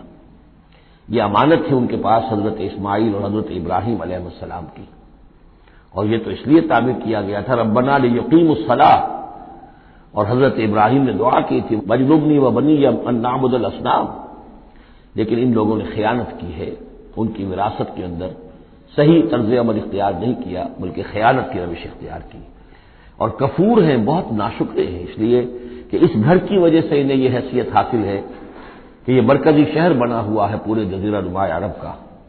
اس گھر کی وجہ سے ان کے قافلوں کو تحفظ حاصل ہے کہ ان کے اوپر کوئی حملہ نہیں کرتا، اور مشرق اور مغرب کی جو ٹریڈ ہے اس کے گویا کہ یہ ایک طرح سے پروپرائٹری ان کے پاس حقوق آ گئے، ایکسکلوسیو پروپرائٹری رائٹس، کہ ظاہر بات ہے کوئی اور قافلہ بچ کر جا نہیں سکتا قبائلی ریڈ سے اور حملے سے اور لوٹ مار سے، اور قریش کے قافلے کے اوپر کوئی حملہ کر نہیں سکتا، اسے کوئی چھو نہیں سکتا۔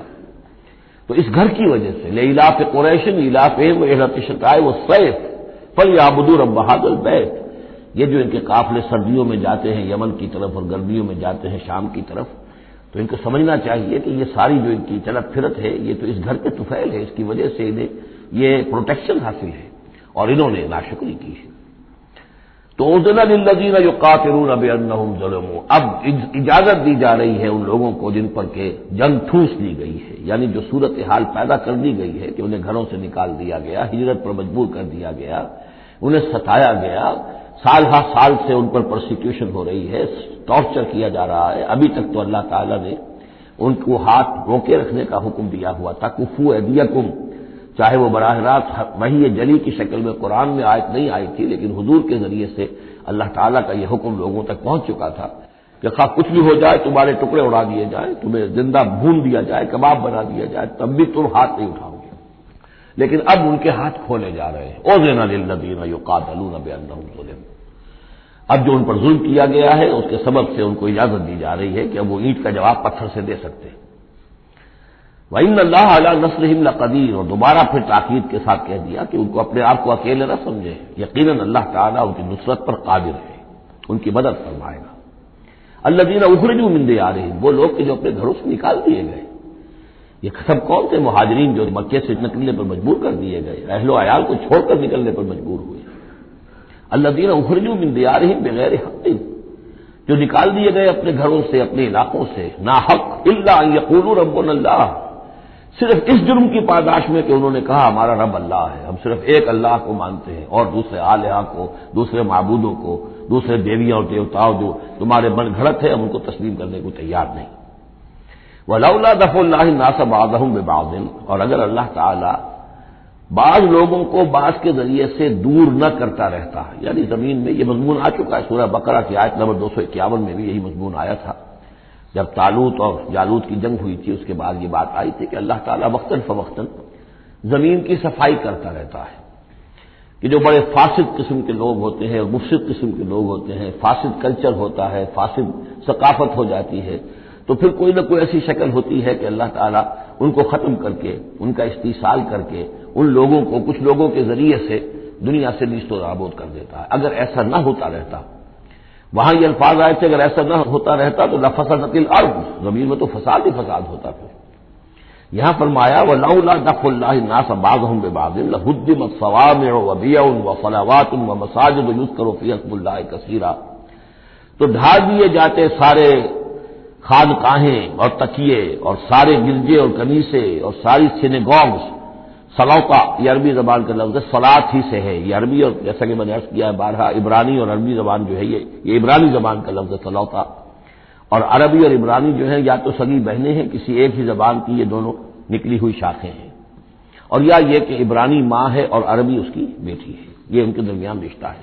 صلاۃ کا لفظ جو عربی میں آیا ہے اور قرآن مجید میں صلوتا یہ وہاں پر بھی موجود تھا۔ ہمارے ہاں سلام ہے، ان کا شوام ہے، تو فرق اتنا ہی ہے، وہ شین کے ساتھ اور وہ باغ اس کو گول کر کے شوام کہتے ہیں، باقی ہمارے یہاں سلام ہے، فرق کوئی خاص نہیں ہے۔ ان کا جو یوم کپور ہے وہ یوم کفارہ ہے، یوم یوں کا یوں یوم کی طرح ہے، کپور پے اور فے جیسا کہ میں نے آپ کو بتایا تھا ذوالکفل میں پے فے کی جگہ ہو جاتی ہے، تو یوم کپور ہے ان کے ہاں یوم کفارہ۔ تو یہ تقریباً تمام جو اصطلاحات ہیں وہ بہت ایک دوسرے کے قریب ہیں۔ تو اگر ایسا نہ ہوتا کہ اللہ تعالیٰ کچھ لوگوں کو کچھ لوگوں کے ذریعے سے اس دنیا سے نیست و نابود کرتا رہتا، تو پھر تو یہ کہ کوئی عبادت گاہیں دنیا میں قائم ہی نہ رہتی۔ ظاہر بات ہے اپنے اپنے وقت میں یہ تمام عبادت گاہیں خدا واحد کی عبادت کے لیے بنائی گئی تھی۔ ومساجد، اور مسجدیں یذکر فیہا اسم اللہ کثیرا، جن میں کہ اللہ تعالیٰ کا نام کثرت سے لیا جائے۔ وَلَيَنصُرَنَّ اللَّهُ مَن يَنصُرُهُ، یہ بہت اہم ہے، یہ آیت کا ٹکڑا، اور یہ ہر شخص کو یاد کر لینا چاہیے۔ لازماً اللہ مدد کرے گا ان کی جو اس کی مدد کرتے ہیں۔ اس میں زیادہ زور ہے وَلَيَنصُرَنَّ اللَّهُ، عربی زبان میں اس سے زیادہ تاکید کا اسلوب نہیں ہے۔ فعل مضارع سے پہلے لام زبر کے ساتھ، لام مفتوح، اور آخر میں نون مشدد تشدید کے ساتھ۔ افعلو، یہ میں کروں گا، لا فعلن، میں لازماً کروں گا، یہ جو انداز ہے اس میں کوئی شک نہیں۔ وَلَيَنصُرَنَّ اللَّهُ مَن يَنصُرُهُ، لیکن دوسری بات یہ آئی کہ ظاہر بات ہے کہ یک طرفہ معاملہ نہیں ہے، تم اللہ کی مدد کرو گے تو اللہ تمہاری مدد کرے گا۔ تم اللہ کے باغیوں کے ساتھ دوستیوں کی پیلیں بڑھاؤ، اللہ کے دشمنوں کے ساتھ تمہاری جو ہے وفاداریاں ہوں، اور تم چاہو کہ اللہ تمہاری مدد کرے، یہ تو انہونی بات ہے۔ جیسے سورہ بقرہ میں ہم نے دیکھا تھا فاذکرونی اذکرکم، تم مجھے یاد رکھو میں تمہیں یاد رکھوں گا۔ اسی طرح وَلَيَنصُرَنَّ اللَّهُ مَن يَنصُرُهُ، لازماً اللہ مدد کرے گا ان کی۔ اسی سورہ مبارکہ میں ہم دیکھ چکے ہیں کہ اس کا یقین ہونا چاہیے بندہ مومن کو، اور یہ یقین اس کا بہت بڑا سہارا بنتا ہے، اس کے صبر کا اور ثبات کا اور استقامت کا۔ ورنہ یہ کہ اگر اس یقین، اس اللہ کی مدد کی امید کی رسی کو وہ کاٹ دے تو پھر اس کے لیے کوئی سہارا نہیں رہے گا۔ ان اللہ لقوی عزیز، اور پھر یہ کہ اللہ جو مدد کا وعدہ کر رہا ہے تو اللہ کوئی کمزور تو نہیں ہے، قوی ہے، زبردست ہے، توانا ہے، عزیز ہے، زبردست ہے۔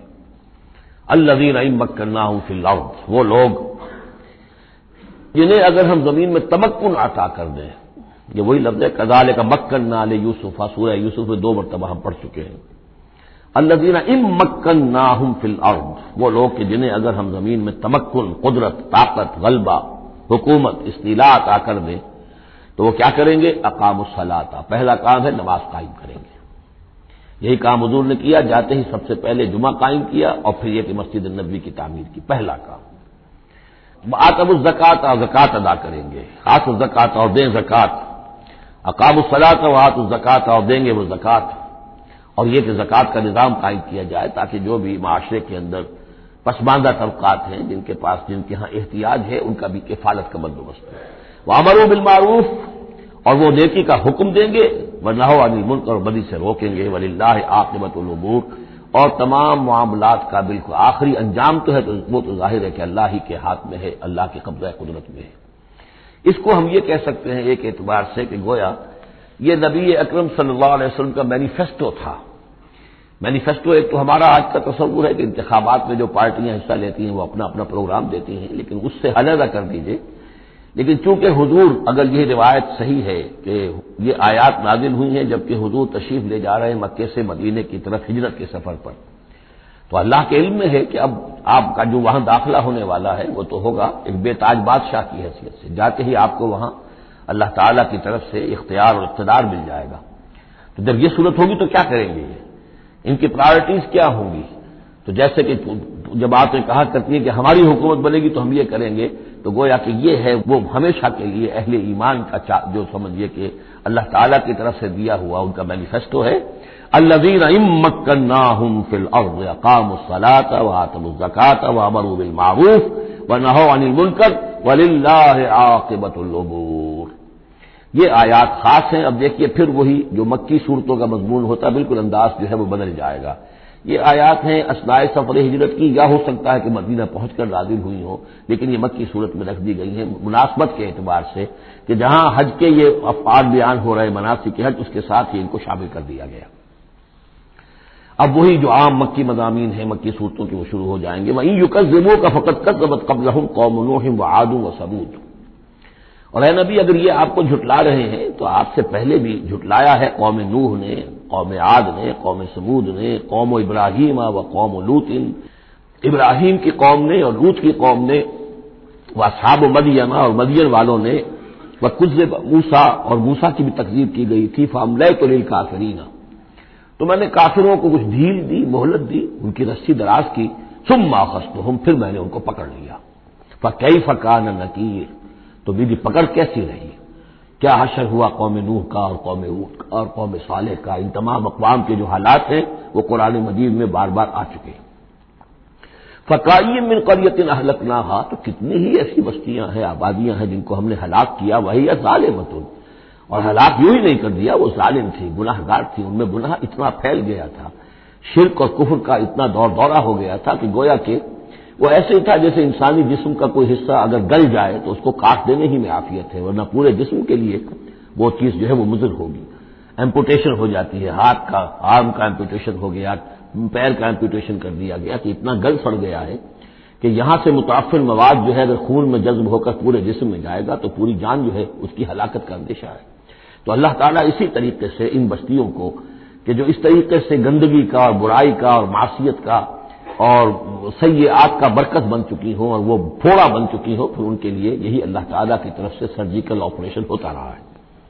فکائی من قریۃ اہلکناہا فہی ظالمۃ فہی خاویۃ علی عروشہا، وہ گری پڑی ہوئی ہیں اپنی چھتوں کے بل پر، وبئر معطلۃ، کتنے ہی کنویں ہیں کہ جو اب بند پڑے ہوئے ہیں، بڑی محنت سے لوگوں نے اپنے اپنے زمانوں میں کھودے ہوں گے، ان سے پانی پینے والے لوگ ہوں گے یا جمگھٹے رہا کرتے ہوں گے لوگوں کے، اب معطل پڑے ہوئے ہیں۔ وقصر مشید، کتنے ہی محل ہیں جو ان میں بڑی گچکاری کی گئی ہے، بہت انہیں مضبوط بنایا گیا ہے۔ اب جاؤ الحمرا کو دیکھ لو، کبھی مسلمان حکومت کیا کرتے تھے، غرناطہ میں جاؤ اور دیکھو الحمرا محل کیسا ہے، جاؤ اور قرطبہ کی مسجد کو دیکھو کہ جہاں کوئی سجدہ کرنے والا نہیں ہے، کسی کو سجدے کی اجازت نہیں ہے۔ افلم یسیروا فی الارض، تو کیا یہ لوگ زمین میں گھومے پھرے نہیں ہیں، فتکون لہم قلوب یعقلون بہا، تو ہوتے ان کے دل جن سے یہ سمجھتے اور بات کی تہ تک پہنچتے۔ تو یہ جو لفظ قلب کے ساتھ عقل آیا ہے، اب اس کو اچھی طرح سمجھ لیجئے، چونکہ یہ بات میری تو آپ کے سامنے آ چکی ہے کہ میرے نزدیک انسان ایک مرکب وجود کا حامل ہے۔ اس کا ایک وجود حیوانی ہے، خالص حیوانی اور مکمل حیوان اور اعلیٰ ترین حیوان۔ انسان اعلیٰ ترین حیوان ہے، تمام حیوانوں میں سب سے افضل ہے، اور اس میں وہ ساری فیکلٹیز ہیں کہ جو حیوانات میں بھی ہوتی ہیں، لیکن اس کا ایک روحانی وجود ہے، وہ مکمل وجود ہے، انڈیپینڈنٹ ہے، بالکل اس حیوانی وجود سے ایک علیحدہ اور مستقل بذات وجود ہے۔ یہ دونوں کیسے جڑے ہوئے یہ ہم نہیں جانتے، وہ تو ہمیں یہ بھی معلوم نہیں کہ انسانی جسم میں جان کہاں ہے، کچھ پتہ نہیں، کہاں دل میں ہے کہیں ہے، تو دل تو بدل دیتے ہیں لوگ، پھر بھی وہ جان تو وہی کی وہی رہتی ہے۔ اب تو جو کچھ ہو رہا ہے آپ کو معلوم ہے، تو جان کہاں ہے، کس چیز سے متعلق، دماغ سے متعلق ہے، دل سے متعلق، کہاں سے متعلق؟ تو لائف ہی کو ہم نہیں جانتے، تو لائف سے آگے روح کا تعلق کس طور سے ہے ہم کیا جان سکتے ہیں؟ حس رب الناس رابا جان الناس، اتصال بے تکیف بے قیاس، یہ متصل ہے، یہ جو روحانی وجود ہے اور حیوانی وجود ہے یہ متصل ہے، ملے ہوئے تو ہیں، لیکن یہ اتصال ایسا ہے بے تکیف بے قیاس، نہ اس کی کیفیت معلوم ہو سکتی ہے، نہ اس کو کسی اور چیز پر قیاس کیا جا سکتا ہے، لیکن ہے دو علیحدہ وجود۔ ایک وجود پہلے پیدا کیا گیا تھا، کما خلقناکم اول مرہ، دوسرا وجود اس عالم خلق کے اندر آتا ہے، اور ان میں سے ہر ایک کی، دونوں کی اپنی اپنی عقل ہے۔ روح کی اپنی عقل ہے، روح کی اپنی آنکھ ہے، روح کے اپنے کان ہیں، اور جسم کے حیوانی وجود کے اپنی آنکھیں ہیں، اپنے کان ہیں، اپنی عقل ہے۔ تو ان السمع والبصر والفؤاد، یہ حیوانی، یہ گویا کہ انسان کے جو حیوانی ذرائع علم ہے وہ یہ ہیں، جن کے بارے میں گفتگو سورہ بنی اسرائیل کی اس آیت کے حوالے سے میں تفصیلاً کر چکا ہوں، ان السمع والبصر والفؤاد کل اولئک کان عنہ مسئولا۔ لیکن انسان کے اندر جو یہ روح ہے یہ دیکھتی بھی ہے، یہ سنتی بھی ہے، اس کے اپنے کان ہیں، وہ غیر مرئی کان ہیں، غیر مرئی آنکھیں ہیں، لیکن اس کی اپنی عقل ہے۔ اب یہاں دیکھیے یہ دونوں چیزیں واضح ہو جائیں گی۔ فتکون لہم قلوب یعقلون بہا، تو ہوتے ان کے دل کہ جن سے یہ بات سمجھتے، او آذان یسمعون بہا، یا ہوتے کان جن سے یہ سنتے، فإنها لا تعمى الأبصار ولكن تعمى القلوب التي في الصدور، اس لیے کہ آنکھیں اندھی نہیں ہوا کرتی، دل اندھے ہو جاتے ہیں جو سینوں کے اندر ہے۔ یہ کون سا اندھاپا ہے؟ ابو جہل اندھا تھا کس اعتبار سے؟ ابو لہب اندھا تھا کس اعتبار سے؟ ولید بن مغیرہ اندھا تھا کس اعتبار سے؟ ان کی آنکھیں تو اندھی نہیں تھی، ان کے دل اندھے ہو گئے تھے، ان کی روحیں اندھی ہو گئی تھی، ان کے اوپر اپنی دنیاوی اغراض، اپنی ضد، اپنی ہٹ دھرمی اور اپنے تکبر اور جو بھی ان کے اندر عصبیتیں تھیں، اس کی وجہ سے اس طریقے سے ان کے اوپر پٹیاں پڑ چکی تھی کہ وہ روح نہ دیکھتی تھی نہ سنتی تھی۔ تو یہ ہے اصل میں یہ معاملہ، فإنها لا تعمى الأبصار، ایک ہے آنکھیں اندھی، لیکن ہو سکتا ہے اس کا دل جو ہے وہ دوسروں سے کہیں زیادہ دیکھنے والا ہو، لیکن یہ کہ آنکھوں کا اندھا ہونا اتنا بڑی بات نہیں، اتنا دل کا اندھا ہونا۔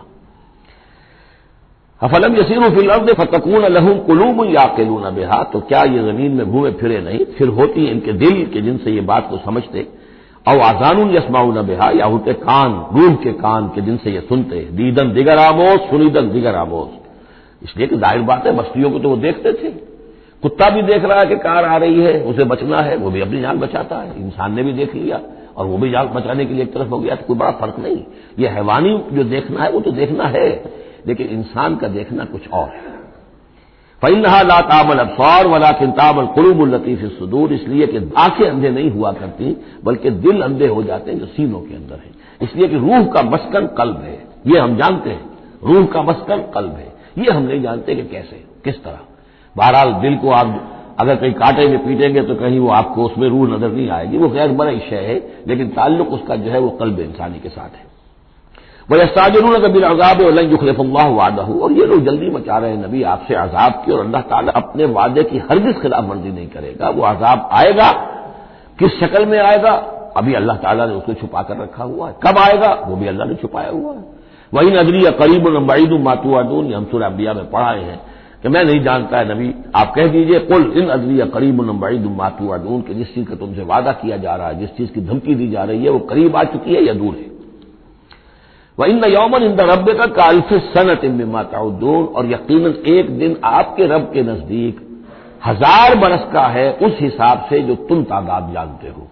انسانی عام حساب سے جو 1000 برس ہے، دنیا کا ہمارا حساب سے وہ در حقیقت اللہ کا ایک دن ہے۔ یہ مضمون چونکہ قرآن مجید میں پھر سورہ سجدہ میں پھر آئے گا، 2 مرتبہ آیا، تو یہ مضمون یوں سمجھیے کہ یہ محکمات میں سے، یہ متشابہات میں سے نہیں ہے، بات بہت بالکل پختہ ہے، واضح ہے۔ يدبر الامر من السماء الى الارض ثم يعرج اليه في يوم كان مقداره 1000 سنة مما تعدون، تو اللہ تعالیٰ کی جو تدبیر امر ہے، وہی جو 3 کام ابتدائی جو شاہ ولی اللہ دہلوی رحمۃ اللہ علیہ کی تصنیف حجت البالغہ کے حوالے سے میں بتا چکا ہوں، ابداع، خلق اور تدبیر، تدبیر تیسرا کام ہے۔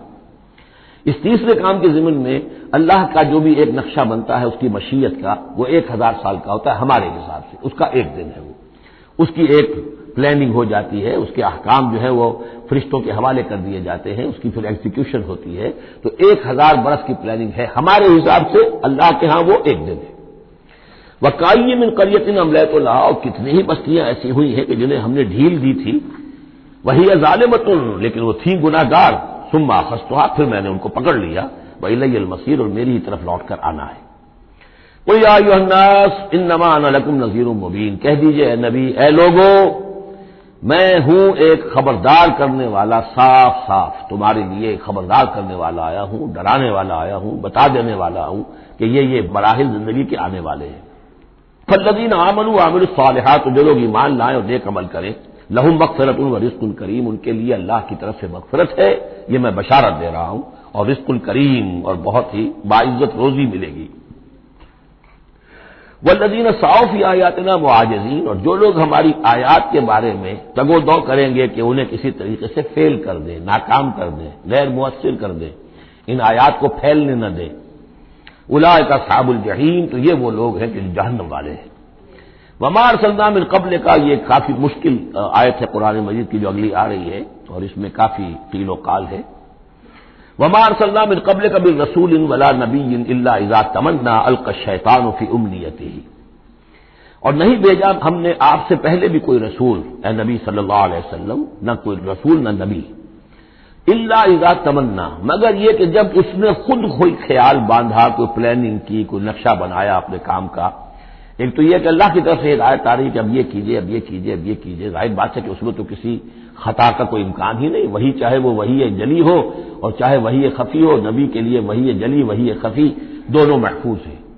وہی خفی کے اندر بھی شیطان یا شیطانی قوتیں کوئی دراندازی نہیں کر سکتی، لیکن یہ کہ کبھی ایسا بھی ہوتا ہے کہ وحی کی طرف سے کوئی بات نہیں آئی ہے۔ ظاہر بات ہے کہ یہ نہیں سمجھنا چاہیے کہ نبی کی حیثیت بالکل ایسے ہے جیسے وہ کسی زمانے میں، آج کل تو شاید وہ معاملہ ختم ہو گیا، وہ تار جو جاتے تھے گٹ گٹ گٹ گٹ گٹ گٹ ہو رہی ہے، ادھر سے ہو رہی ہے، ادھر سے وہ جو ہے مشین بول رہی ہے، تو بیچ میں تو مشین ہے، کچھ نہیں ہے۔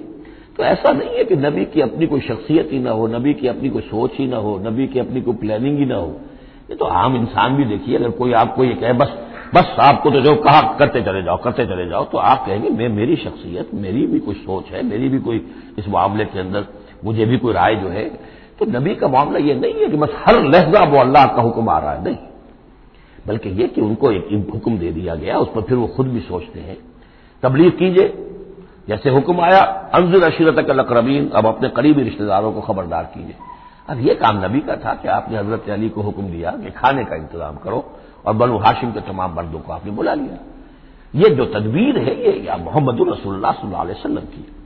ان تدبیروں میں ایسا ہو سکتا ہے کہ کسی وقت کوئی خطا ہو جائے، کسی وقت کوئی بات جو ہے غلط بھی ہو جائے، یہ بات کیونکہ اس کا ذاتی اجتہاد ہے۔ چنانچہ صحابہ کرام بھی یہ کرتے تھے۔ غزوہ بدر میں حضور نے جہاں حکم دیا تھا کیمپ لگانے کا، تو وہ جا کر بعض صحابہ پہنچ گئے کہ حضور دیکھیے اگر تو یہ وحی کے حکم کے تحت ہے، جو اللہ کا حکم ہے کہ یہاں کیمپ ہمارا ہونا چاہیے، سر تسلیم خم ہے۔ اگر یہ آپ کی ذاتی رائے ہے تو پھر ذرا اگر آپ اجازت دیں تو ہم کچھ اپنی رائے بھی پیش کریں۔ آپ نے فرمایا ہاں کہو۔ انہوں نے عرض کیا کہ ہمارے نزدیک جو تجربہ ہمیں جنگوں کا ہے، اس کی بنا پر ہم یہ سمجھتے ہیں کہ ہمارا جو پڑاؤ ہے، ہمارا کیمپ وہاں لگنا چاہیے، اس وادی کے اس گوشے میں۔ آپ نے فرمایا ٹھیک ہے، یہاں سے خیمے اٹھاؤ اور وہاں لگا لو۔ ظاہر بات یہ تدبیر تھی ذاتی تھی محمد الرسول اللہ صلی اللہ علیہ وسلم کی۔ اس میں اختلاف کی صحابہ کو گنجائش ہے اور انہیں اپنی رائے پیش کرنے کا بھی موقع ہے۔ اگر یہ وہیں سے ہوتا تو ظاہر بات ہے کہ پھر وہاں سے کوئی سوال پیدا نہیں ہوتا تھا کہ وہاں سے کیمپ اکھاڑا جائے۔ تو اس طرح کے معاملے میں خطا بھی ہو سکتی ہے، غلطی بھی ہو سکتی ہے، اور اس قسم کے معاملے میں کوئی در اندازی جو ہے شیطان کی طرف سے بھی ممکن ہے۔ اب یہ مسئلہ ایسا ہے کہ چونکہ عصمت انبیاء کے بارے میں جو بہت حساس، تمام اہل ایمان جو ہے بہت حساس ہیں، تو یہ آیت جو ہے تو یہ گویا کہ یوں سمجھیے کہ یہ حلق میں پھنس جاتی ہے، اس کو اس طریقے سے قبول کرنا بڑا مشکل ہے۔ تو تعویلیں بڑی دور راسکار بھی کی گئی ہیں، لیکن میرے نزدیک اس کی بالکل سیدھی سی بات ہے۔ یہاں تک کہ میں آپ کو واقعہ بتا چکا ہوں تعبیر نخل کا، کہ حضور نے مدینے میں جا کر کہا کہ یہ آرٹیفیشل پالینیشن وغیرہ کے لیے تم جو قریب کر دیتے ہو کھجور کے نر اور مادہ پھولوں کو قریب لے آتے ہو تاکہ فرٹیلائزیشن زیادہ ہو جائے اور پھر یہ کہ پھل زیادہ نہ کرو تو کیا ہے، آپ کے بس یہ کہنے سے صحابہ نے نہیں کیا، لیکن یہ کہ فصل کم ہو گئی۔ اب انہوں نے ڈرتے ڈرتے عرض کیا کہ حضور آپ نے یہ فرمایا تھا، ہم نے نہیں کیا، تعبیر نخل اس سال ہم نے نہیں کی تھی، فصل کم ہو گئی ہے۔ فرمایا انتم عالم بامور دنیاکم، یہ معاملات تمہارے، میں یہ سکھانے تمہیں نہیں آیا، ایگریکلچر سکھانے نہیں آیا تمہیں، میں تو آیا ہوں یہ ہدایت دینے کے لیے۔ جو ہدایت میں دوں، جو میری جو نبوت اور رسالت کا جو ایشو ہے، جو اس کا موضوع ہے، اس پر تمہیں میری ہر بات کو ماننا ہے، لیکن یہ جو تمہارے معاملات ہیں یہ تجرباتی معاملات ہیں۔ اب دیکھیے تجرباتی، کیونکہ وہ تجربہ تھا انہیں، وہ کرتے تھے، زراعت کرتے تھے، اور انہیں یہ اندازہ ہو گیا تھا کہ ایسا ہو تو اس سے یہ کہ پھل زیادہ ہوتا ہے، تو تجربے پر تھا، اور تجربے ہی کی بنیاد پر سائنس ہے۔ پوری سائنس کیا ہے؟ ایکسپیریمنٹیشن ہے نا، اسی کے اوپر تو یہ سائنس ڈیولپ ہوئی ہے۔ ان چیزوں کو جو ہے وہ اس سے خارج سمجھیے، اس میں کوئی تعلق جو ہے دین کا اس سے نہیں ہے۔ انتم عالم بامور دنیاکم، تم اپنے ان دنیاوی معاملات کو جو تجربے پر جس کا دار و مدار انحصار ہے مجھ سے بہتر جانتے ہو۔ یہ حدیث ہے بخاری شریف کی، الحمدللہ اللہ تعالیٰ ان پر لاکھوں نعمتیں اور اپنی رحمت نازل فرمائے، یہ چیزیں محفوظ رہ گئی ہیں ہمارے لیے، تبھی تو ہمارے لیے کچھ کہنے کا اور بولنے کا موقع ہے۔ تو فرمایا انتم عالم بامور دنیاکم۔ اسی طریقے کا مسئلہ یہ ہے وما ارسلنا من قبلک من رسول ولا نبی الا اذا تمنا، جب وہ کوئی اپنی اسکیم بناتے ہیں، اپنی پلاننگ کرتے ہیں، القى الشیطان فی امنیتہ، تو شیطان ان کے خیال میں کچھ ڈال دیتا ہے۔ امنیہ کہتے ہیں تمنا، آرزو۔ اب دیکھیے آدمی سوچتا ہے یہ حسرہ ہو جانا چاہیے، یہ کام یوں ہونا چاہیے، مثلا جبکہ آپ نے دیکھا کہ مکہ مکرمہ میں تو میرا قیام ناممکن ہو گیا ہے، اس لیے کہ ابو طالب کے انتقال کے بعد وہ جو خاندانی ایک پروٹیکشن حاصل تھی بنو ہاشم کی، وہ ختم ہو گئی، اور اب خاندان بنی ہاشم کا سردار بھی ابو لہب ہو گیا ہے کہ جو بہت ہی سخت دشمن ہے ذاتی طور پر حضور کا۔ تو پھر آپ نے سوچا اب کیا کروں، کس طرف جاؤں، کدھر دیکھوں، کسے آواز دوں، تو آپ نے طائف کا سفر کیا، لیکن یہ کہ وہاں پہ آپ جو ہے ناکام وہاں سے آنا پڑا، وہاں کوئی آپ کو ریسپانس نہیں ملی، بلکہ زندگی کا سخت ترین دن جو ہے حضرت عائشہ صدیقہ رضی اللہ تعالیٰ عنہ کی روایت موجود ہے، ان کے ہوش کے دوران تو سمجھیے کہ غزوہ احد کا دن سخت ترین تھا، تو انہوں نے کبھی پوچھ لیا کہ حضور آپ پر احد کے دن سے بھی سخت دن کوئی گزرا ہے؟ آپ نے فرمایا ہاں، طائف کا دن مجھ پر اس سے کہیں زیادہ سخت تھا، وہ سختی ہوئی حضور پر، لیکن اللہ تعالیٰ کی مشیت میں کیا تھا کہ یہ سعادت جو ہے یہ طائف کے لیے نہیں لکھی تھی، یہ سعادت یثرب کے لیے لکھی تھی، جو مدینہ منورہ بننے کی سعادت جو ہے، مدینۃ النبی بننے کی سعادت اللہ کی حکمت میں مدینے کے لیے تھی۔ وہاں حضور گئے بھی نہیں اور وہاں کے 6 آدمی ایمان لے آئے اور کھڑکی کھل گئی۔ وما ارسلنا من قبلک من رسول ولا نبی الا اذا تمنى القى الشیطان فی امنیته فینسخ اللہ ما یلقی الشیطان، پھر اللہ منسوخ کر دیتا ہے، ختم کر دیتا ہے اس چیز کو کہ جو شیطان نے ڈالا ہوتا ہے۔ ثم یحکم اللہ آیاتہ، پھر اللہ تعالیٰ اپنے فیصلوں کو پختہ کر دیتا ہے۔ یہاں آیت جو ہے آیات ہی فیصلوں کے معنی میں ہے۔ واللہ علیم الحکیم، اور اللہ سب کو جاننے والا کمال حکمت والا ہے۔ یہ توجیہ ہے میرے نزدیک، اور یہ قریب ترین ہے اس توجیہ سے کہ جو موضح القرآن میں شاہ عبد القادر رحمۃ اللہ علیہ ان کی طرف سے ہے، تو اس حوالے سے واقعہ یہ ہے کہ مجھے اس پر کافی اطمینان ہے۔ لِيَجْعَلَ مَا يُلْقِي الشَّيْطَانُ فِتْنَةً لِلَّذِينَ فِي قُلُوبِهِم مَرَضٌ، اور اس میں بھی اللہ کی ایک حکمت ہے کہ شیطان کی طرف سے جو کوئی آمیزش ہو جاتی ہے کسی وقت اس قسم کے معاملات میں، تو اس کو اللہ تعالیٰ فتنہ بنا دیتا ہے ان لوگوں کے لیے جن کے دلوں میں مرض ہوتا ہے، روگ ہوتا ہے، والقاسیۃ قلوبہم، اور جن کے دل سخت ہو چکے ہوتے ہیں۔ وَإِنَّ الظَّالِمِينَ لَفِي شِقَاقٍ بَعِيدٍ، اور یقیناً ظالم جو ہیں وہ تو یقیناً مخالفت میں اور دشمنی میں بہت دور جا چکے ہیں۔ وَلِيَعْلَمَ الَّذِينَ أُوتُوا الْعِلْمَ، اور یہ تاکہ جان لے وہ لوگ کہ جنہیں علم دیا گیا تھا انہ الحق من ربک، کہ یہ سب حق ہے آپ کے رب کی طرف سے، پھر جو بھی آخری فیصلہ اللہ کا آتا ہے اس پر پورا انشراح ہو جاتا ہے۔ فَيُؤْمِنُوا بِهِ، تو وہ اس پر ایمان رکھتے ہیں، فَتُخْبِتُ لَهُ قُلُوبُهُمْ، اور اس پر ان کے دل جو ہے وہ اللہ کے سامنے جھک جاتے ہیں۔ وَإِنَّ اللَّهَ لَهَادِ الَّذِينَ آمَنُوا إِلَىٰ صِرَاطٍ مُسْتَقِيمٍ، اور یقیناً اللہ تعالیٰ ہدایت دینے والا ہے ان کو جو ایمان لائیں سیدھے راستے کی طرف۔ یعنی کبھی اس طرح کی کوئی غلطی ہو بھی جائے، ایبریشن جس کو ہم کہیں گے، ذرا کہیں ہو بھی جائے تو اللہ تعالیٰ پھر راستہ سیدھا کر دیتا ہے اور پھر ان کے رخ کو بالکل صحیح سمت میں موڑ دیتا ہے۔ وَلَا يَزَالُ الَّذِينَ كَفَرُوا فِي مِرْيَةٍ مِّنْهُ، اور یہ لوگ جو کفر کر رہے ہیں ان کو تو یہ تو شک و شبہ ہی میں رہیں گے، ان کے شکوک و شبہات کبھی ختم ہونے والے نہیں ہیں۔ حتیٰ تأتیہم الساعۃ بغتۃ، یہاں تک کہ یا تو قیامت آ دھمکے ان پر اچانک، اور یاتیہم عذاب یوم عقیم، یا پھر وہ عذاب جو ہے بانج دن کا، یعنی ایسا دن کہ جو خیر سے خالی ہوگا، بانج ہوگا، بانج دن یوم عقیم کا جو عذاب ہے وہ ان پر مسلط ہو جائے۔ الملک یومئذ للہ، اس دن راج ہوگا پھر صرف اللہ کا، کسی کے پاس کوئی اختیار نہیں ہوگا۔ یحکم بینہم، یعنی یہ کہ آج بھی راج تو اللہ ہی کا ہے، حکم اسی کا چل رہا ہے، لیکن یہ کہ پھر بھی کچھ نہ کچھ پردے پڑے ہوئے ہیں، کچھ نہ کچھ ڈرامے سے ہو رہے ہیں کہ یہاں یہ بادشاہ صاحب ہیں اور یہاں یہ سردار ہے قبیلے کا، کچھ نہ کچھ لوگوں کے نگاہوں کے اوپر پردے پڑے ہوئے، لیکن ایک دن آئے گا کہ وہ سب پردے اٹھ جائیں گے۔ لمن الملک اليوم للہ الواحد القہار، پکارا جائے گا آج کے دن کس کی بادشاہی ہے؟ اللہ کی جو واحد ہے، قہار۔ یحکم بینہم، وہ ان کے مابین فیصلہ کرے گا۔ فالذین آمنوا وعملوا الصالحات فی جنات النعیم، تو جو لوگ ایمان لائے اور انہوں نے نیک عمل کیے ہوں گے وہ ہوں گے جنتوں میں، نعمتوں والے باغات میں۔ والذین کفروا وکذبوا بآیاتنا، اور وہ لوگ کہ جو کفر کی روش اختیار کریں اور ہماری آیت کو جھٹلائیں، فاولئک لہم عذاب مہین، تو ان کے لیے ہوگا اہانت آمیز رسوا کن عذاب۔ والذین ہاجروا فی سبیل اللہ، اب دیکھیے یہ ہجرت کا، کیونکہ یہ بالکل یعنی مکی دور کے بالکل آخری زمانے کی یہ صورت ہے، بالکل متصل سمجھیے، جیسے کہ ہجرت کے متصل بعد سورہ بقرہ، ہجرت کے بالکل متصل قبل یہ سورہ حج۔ والذین ہاجروا فی سبیل اللہ ثم قتلوا، اور وہ لوگ جنہوں نے ہجرت کی اللہ کی راہ میں، پھر خواہ وہ قتل ہو گئے اور ماتوا، یا یہ کہ اپنی طبعی موت مر گئے، لَيَرْزُقَنَّهُمُ اللَّهُ رِزْقًا حَسَنًا، دونوں صورتوں میں اللہ تعالیٰ ان کو لازماً بہت رزق حسن عطا فرمائے گا۔ وَإِنَّ اللَّهَ لَهُوَ خَيْرُ الرَّازِقِينَ، اور یقیناً اللہ ہی ہے بہترین رزق دینے والا۔ لَيُدْخِلَنَّهُمْ مُدْخَلًا يَرْضَوْنَ، اور وہ لازماً داخل کرے گا انہیں ان مقامات پر کہ جن سے وہ راضی ہو جائیں گے۔ وَإِنَّ اللَّهَ لَعَلِيمٌ حَلِيمٌ، اللہ تعالیٰ یقیناً علیم ہے، سب کچھ جاننے والا، اور حلیم ہے، تحمل والا ہے۔ ذَلِكَ وَمَنْ عَاقَبَ بِمِثْلِ مَا عُوقِبَ بِهِ، یہ تو ہے ہی، اور یہ کہ جو شخص زیادتی کرے، جس نے بدلہ لیا بمثل ما عوقب بہ، جیسا کہ اس پر زیادتی کی گئی تھی، جیسا کہ اس پر ظلم کیا گیا تھا، ثم بغی علیہ، پھر اس پر مزید زیادتی کی جائے، لینصرنہ اللہ تعالیٰ اس کی لازماً مدد کریں گے۔ یعنی جو زیادتیاں ہو چکی ہیں مسلمانوں پر، اب ان کا حق ہے کہ ان کا بدلہ لیں، پھر اگر ان کی طرف سے اضافی زیادتی اور ہوگی تو پھر اللہ تعالیٰ کی طرف سے ان کی مدد کا پختہ وعدہ ہے۔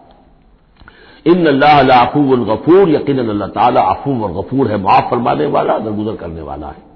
ذالک بان اللہ یولج اللیل فی النہار، اور یہ اس لیے ہے یعنی یہ کہ اللہ تعالیٰ کا پورا یہ نظام کائنات کا اسی طرح چل رہا ہے، اسی عدل پر، انصاف پر۔ یہ نہ ہو تو جیسے کہ ابھی آیت آئی تھی کہ اگر ایک گروہ کو دوسرے گروہ کے ذریعے سے ہٹاتے نہ رہتے، نیست و نابود نہ کرتے رہتے تو زمین میں فساد بچ جاتا. لہدمت صوامع و بیع و صلوات و مساجد یذکر فیہا اسم اللہ کثیرا. اس طرح فرمایا کہ ہمارا ایک نظام ہے جو اس دنیا کا ہے، اس طرح کا ایک نظام جو ہے وہ آفاقی بھی ہے. ذالک بان اللہ یولج اللیل فی النہار، یہ اس لیے کہ اللہ تعالی رات کو لے آتا ہے دن میں پروتا ہوا، وہ یولج النہار فی اللیل، اور دن کو لے آتا ہے رات میں پروتے ہوئے. وان اللہ سمیع بصیر، اللہ سب کو سننے والا اور دیکھنے والا ہے. ذالک بان اللہ هو الحق، یہ اس لیے کہ اللہ ہی حق ہے، ذات برحق، جس کا حق ہونا قطعی ہے، یقینی. وانما يدعون من دونه هو الباطل، اور جس کو وہ پکار رہے ہیں اس کے سوا وہ سب باطل ہے، آدر ہوا ہے، ان کی کوئی حیثیت نہیں. وان اللہ هو العلی الکبیر، اور یہ کہ یقیناً اللہ تعالی ہی ہے سب سے بلند و بالا اور سب سے بڑا. الم تر ان اللہ انزل من السماء ماء، کیا تم نے دیکھا نہیں کہ اللہ نے اتارا آسمان سے پانی. فتصبح الارض مخضرا، تو زمین سبز ہو جاتی ہے، سرسبزی شادابی نظر آتی ہے. ان اللہ لطیف الخبیر، یقیناً اللہ تعالی بڑی ہی خفیہ تدبیریں کرنے والا اور ہر شے سے باخبر ہے. باریک بین بھی اس کے معنی ہے لطیف کے، اور خفیہ تدبیر کرنے والا. لہو ما فی السماوات و ما فی الارض، جو کچھ آسمانوں میں ہے وہ بھی اسی کا ہے، جو کچھ زمین میں ہے وہ بھی اسی کا ہے. وان اللہ لہو الغنی الحمید، اور یقیناً اللہ تعالی الغنی ہے، یعنی اسے کوئی احتیاج نہیں. الحمید ہے، اپنی ذات میں خود محمود ہے، ستودہ صفات ہے، اسے کسی حمد کی ضرورت نہیں. الم تر ان اللہ سخر لکم ما فی الارض والفلک تجری فی البحر بامرہ، کیا تم نے دیکھا نہیں کہ اللہ تعالی نے تمہارے لیے مسخر کر دیا ہے، تمہاری خدمت گزاری میں، تمہاری ضروریات کی بہم رسانی میں لگا دیا ہے ان سب چیزوں کو جو زمین میں ہے. والفلک، اور کشتی کو، تجری فی البحر بامرہ، جو چلتی ہے سمندر میں اور دریا میں اس کے حکم سے. ویمسک السماء ان تقع علی الارض، اور وہی ہے جو تھامے ہوئے آسمان کو کہ وہ گر نہ جائے زمین پر، الا باذنہ، مگر اس کے حکم سے.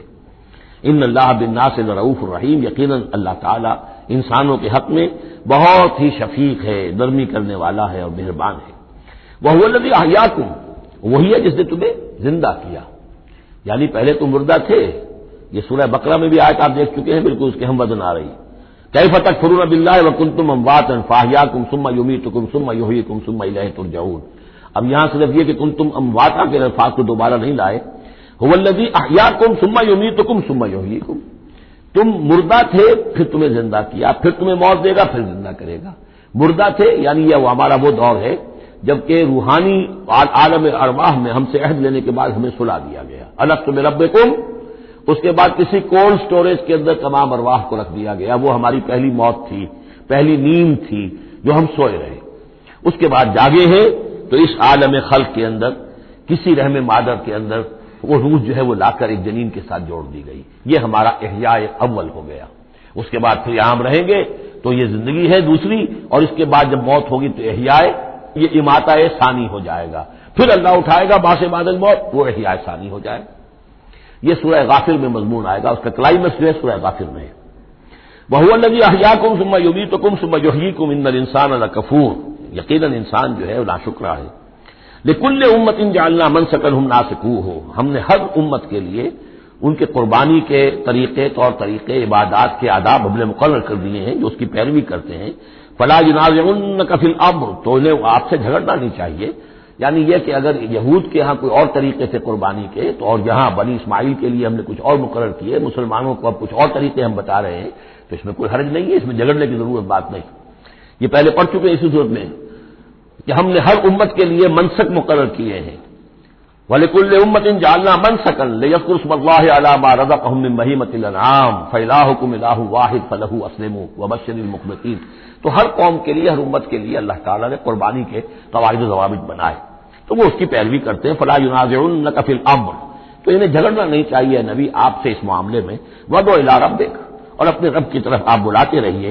إِنَّكَ لَعَلَىٰ هُدًى مُسْتَقِيمٍ، یقیناً آپ تو ہدایت کے، سیدھی ہدایت کے راستے پر ہیں. وَإِن جَادَلُوكَ، اور اگر یہ آپ سے جھگڑے، فَقُلِ اللَّهُ أَعْلَمُ بِمَا تَعْمَلُونَ، تو کہیے بھائی اللہ کو بہتر معلوم ہے جو آپ کر رہے ہیں، میں جو سمجھتا ہوں حق ہے، جو حق میرے پاس آئے میں اس کی پیروی کر رہا ہوں. آپ اگر اپنی جگہ سمجھتے ہیں کہ آپ زیادہ حق پر ہیں تو ٹھیک ہے، آپ جانیں، آپ کا رب جانے. اللہ یحکم بینکم یوم القیامہ، اللہ فیصلہ کر دے گا تمہارے مابین قیامت کے دن، فیما کنتم فیہ تختلفون، ان تمام چیزوں کے بارے میں جس میں تم اختلاف کرتے رہے تھے۔ الم تعلم ان اللہ یعلم ما فی السماء والارض، کیا تم جانتے نہیں کہ اللہ تعالیٰ جانتا ہے جو کچھ کہ ہے آسمان میں اور زمین میں۔ ان فی ذالک کتاب، اور یہ ایک کتاب میں لکھا ہوا ہے، یہ وہی ام الکتاب ہے، وہی اللہ تعالیٰ کے علم قدیم کی کتاب ہے۔ ان ذالک علی اللہ یسیر، اور یہ چیز اللہ پر بہت آسان ہے، تمہیں مشکل معلوم ہوتا ہے۔ وَيَعْبُدُونَ مِن دُونِ اللَّهِ مَا لَمْ يُنَزِّلْ بِهِ سُلْطَانًا، اور وہ پوج رہے ہیں، پرستش کر رہے ہیں اللہ کے سوا ایسی چیزوں کی جس کے لیے کہ اللہ نے کوئی سند نہیں اتاری۔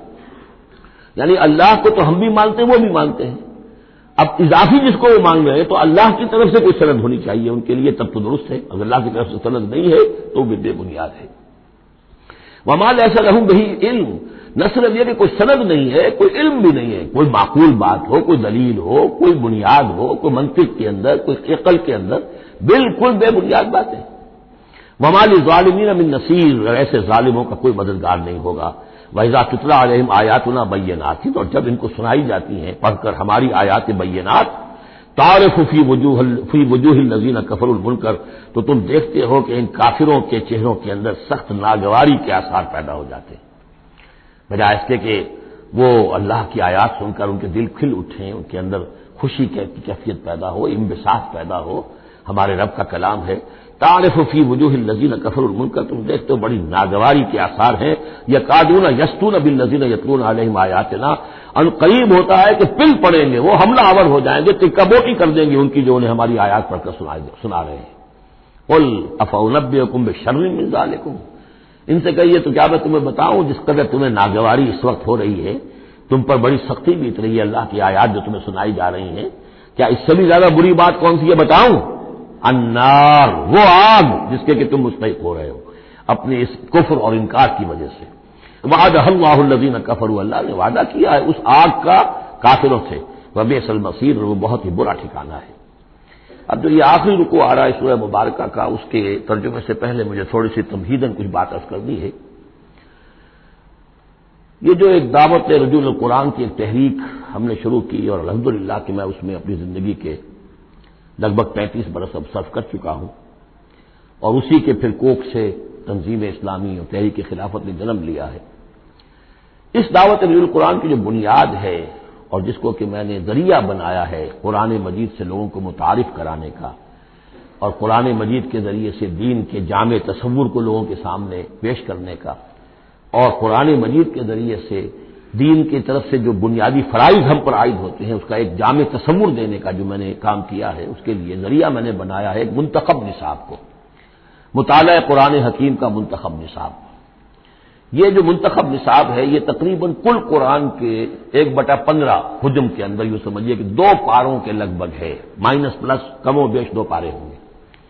تو اس میں ان آیات کو لیا گیا ہے کہ جن میں ایک تو یہ کہ دین کا جامع تصور بہت مختصر الفاظ میں سامنے آ جائے، اور جو فرائض دینی ہیں جس کا کہ ہم سے بات پوچھ ہونی ہے، جس کے بارے میں پوچھ گچھ ہونی ہے، تو اس کا صحیح تصور ہمیں معلوم ہے۔ کوئی نماز روزہ یہ تو فرض ہے، سب جانتے ہیں، اس کے علاوہ بھی کوئی چیز فرض ہے، کسی چیز کے بارے میں ہم مسئول ہیں، ذمہ داری ہماری ہے یا نہیں ہے۔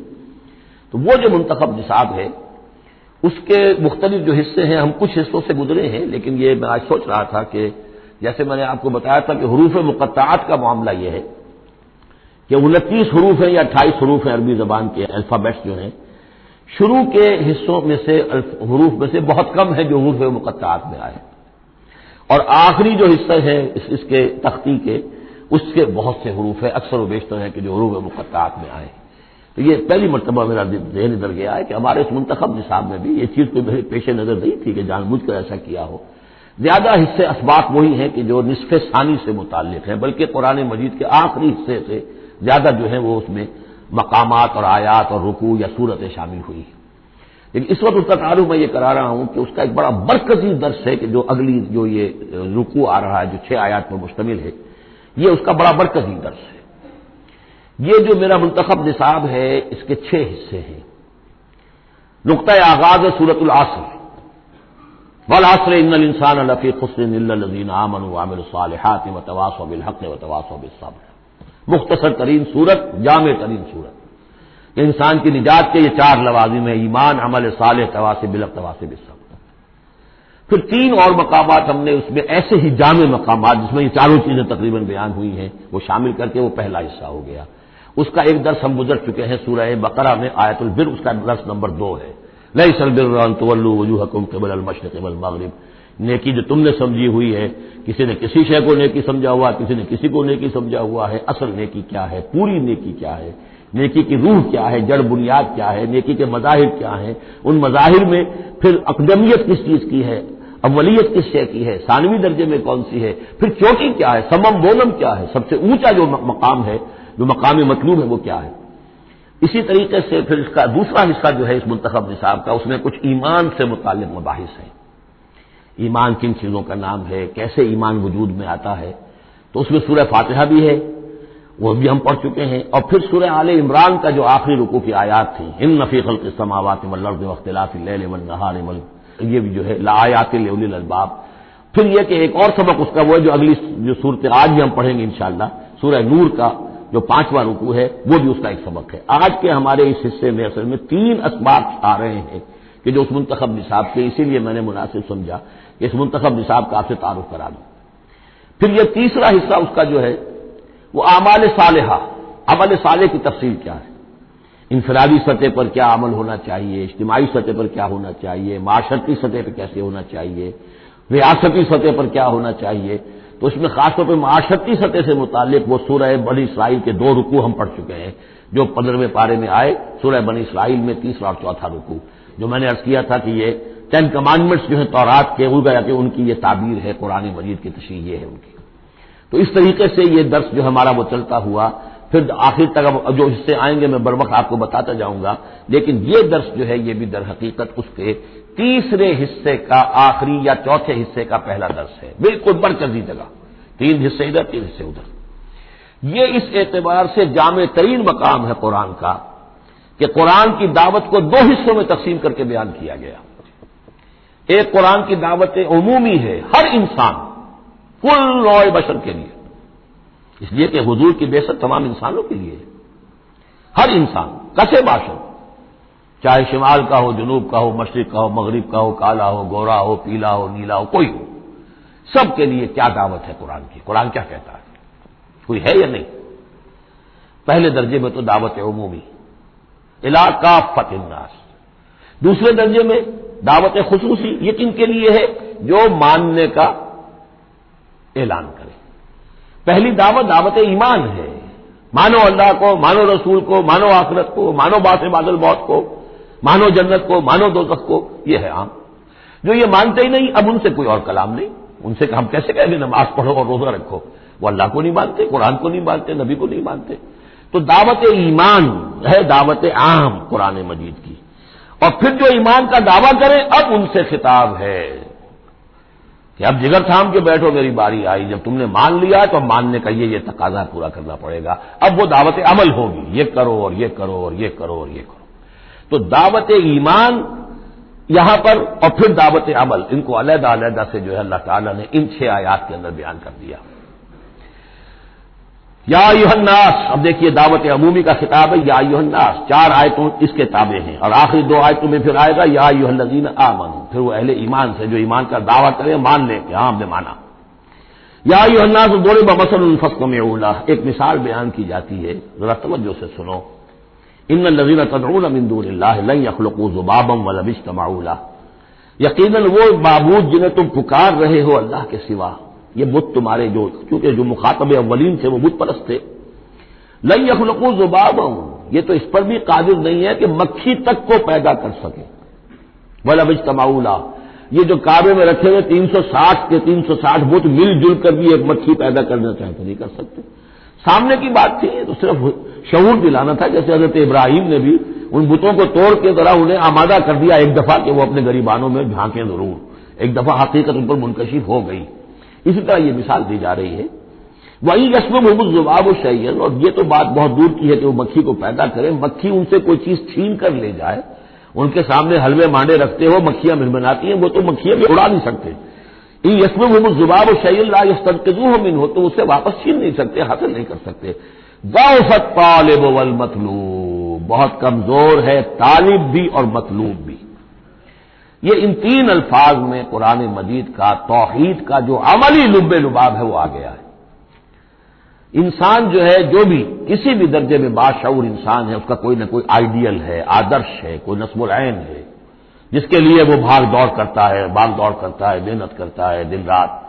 تو ظاہر بات ہے کہ وہ آئیڈیل گھٹیا ہوگا تو انسان بھی گھٹیا ہوگا، آئیڈیل اونچا ہوگا تو انسان بھی اونچا ہوگا۔ یہ دونوں چیزیں جو ہے کورسپونڈنگ جائیں گی۔ اگر آپ کا مقصود ہی پست ہے تو ظاہر بات ہے آپ کی اپنی شخصیت بھی بڑی پست ڈیولپ ہوگی۔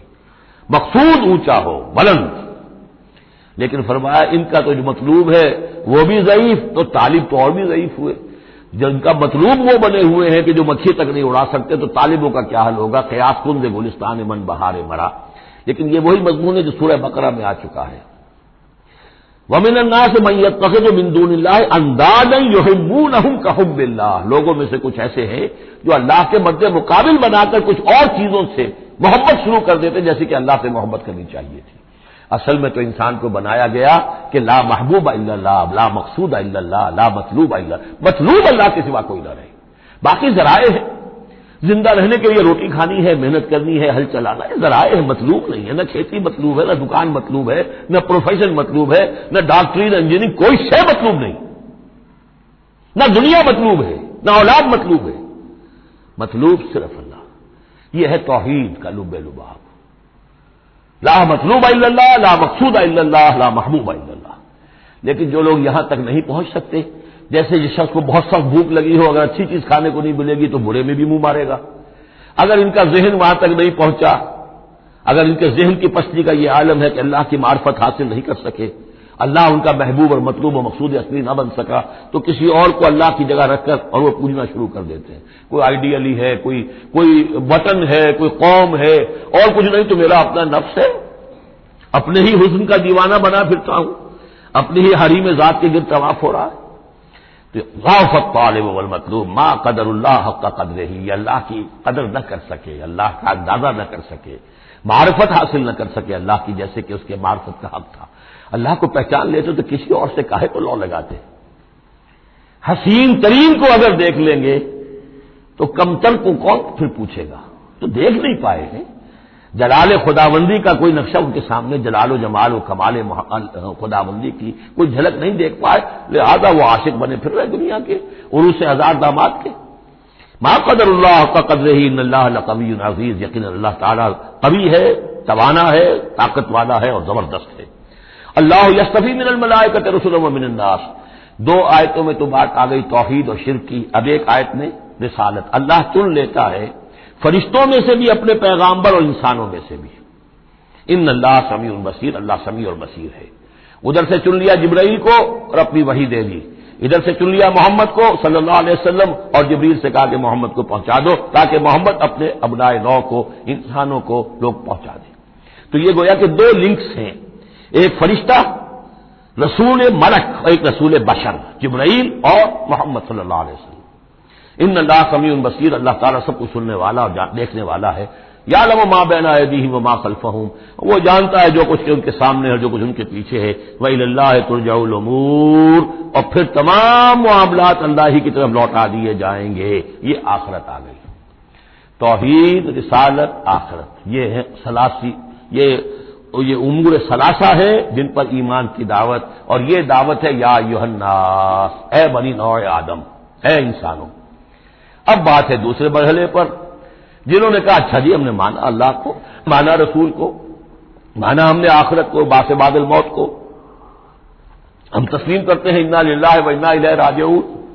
تو اب ہے عمل کا مرحلہ، یا ایھا الذین آمنوا، اے وہ لوگوں جو ایمان کا دعویٰ کر رہے ہو، اقرار کر رہے ہو۔ اب بات بدل گئی، اب دیکھیے فعل امر آ رہے ہیں، پہلے میں فعل امر کوئی تھا ہی نہیں، سوائے اس کے کہ ضرب مثل فاستمعوا، بس وہ ایک فعل امر آیا تو ذرا توجہ سے سنو، باقی کچھ نہیں، حقائق بیان کر دیے، توحید، رسالت، معاد۔ اب جو لوگ ان کو مانتے ہیں، یا ایھا الذین آمنوا ارکعوا واسجدوا واعبدوا ربکم وافعلوا الخیر لعلکم تفلحون،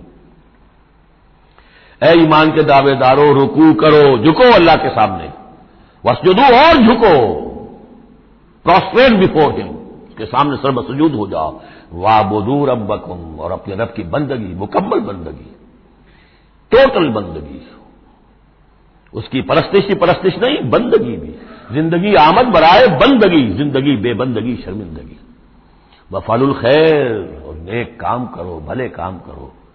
اب بھلا کام کون سا رہ گیا؟ وَاعْبُدُوا میں تو سب کچھ آ گیا، بھلا کام کیا ہے؟ عبادت میں تو جو اللہ نے حکم دیا وہ ہم نے کر دیا، ہم نے بندگی کا حق ادا کر دیا۔ اب فعل خیر کیا ہے؟ وہ یہ ہے کہ خدمت خلق میں اپنے آپ کو لگا دو، اور خدمت خلق صرف یہ نہیں ہے کہ بھوکے کو کھانا کھلا دیا جائے، یہ بھی خدمت خلق ہے۔ سب سے بڑی خدمت خلق کیا ہے؟ ان کی عاقبت سنوارنے کی کوشش کرو، یہ سموچے جہنم کے اندر جا رہے ہیں، گویا کہ دعوت، ان کو بچاؤ، ان لوگوں کو اس حقائق سے خود بھی جن سے کہ تم آشنا ہو گئے ہو، جو حقائق تم پر منکشف ہو گئے ہیں، ان سے انہیں بھی روشناس کرو تاکہ ان کی عاقبت سنور جائے، ان کی بھی زندگی درست ہو جائے۔ لعلکم تفلحون، یہ کرو گے تو فلاح پاؤ گے۔ بہت اہم نقطہ ہے یہ ہے ایمان کے دعوے داروں، یہ نہ سمجھ بیٹھو بس ایمان لے آئے تو بس فلاح ہی فلاح ہے، اب کامیابی ہو گئی بس، نہیں، یہ شہادت گاہ الفت میں قدم رکھنا ہے، یہ تو ابھی قدم رکھا ہے آپ نے، اب یہ کرو اور یہ کرو اور یہ کرو اور یہ کرو تاکہ فلاح پاؤ۔ اگر اس کے بغیر فلاح کی توقع کیے بیٹھے ہو تو یہ تمہارا اپنا خیال ہے، وشفل تھنکنگ ہے، تلک امانیکم قل ہاتوا برہانکم ان کنتم صادقین، یہ تو پھر تمہاری اپنے من گھڑت خیالات ہیں۔ اور اس سے بھی اگلا حکم ہے وجاہدوا فی اللہ حق جہادہ، جہاد کرو پھر اللہ کے لیے جیسا کہ اس کے لیے جہاد کا حق ہے۔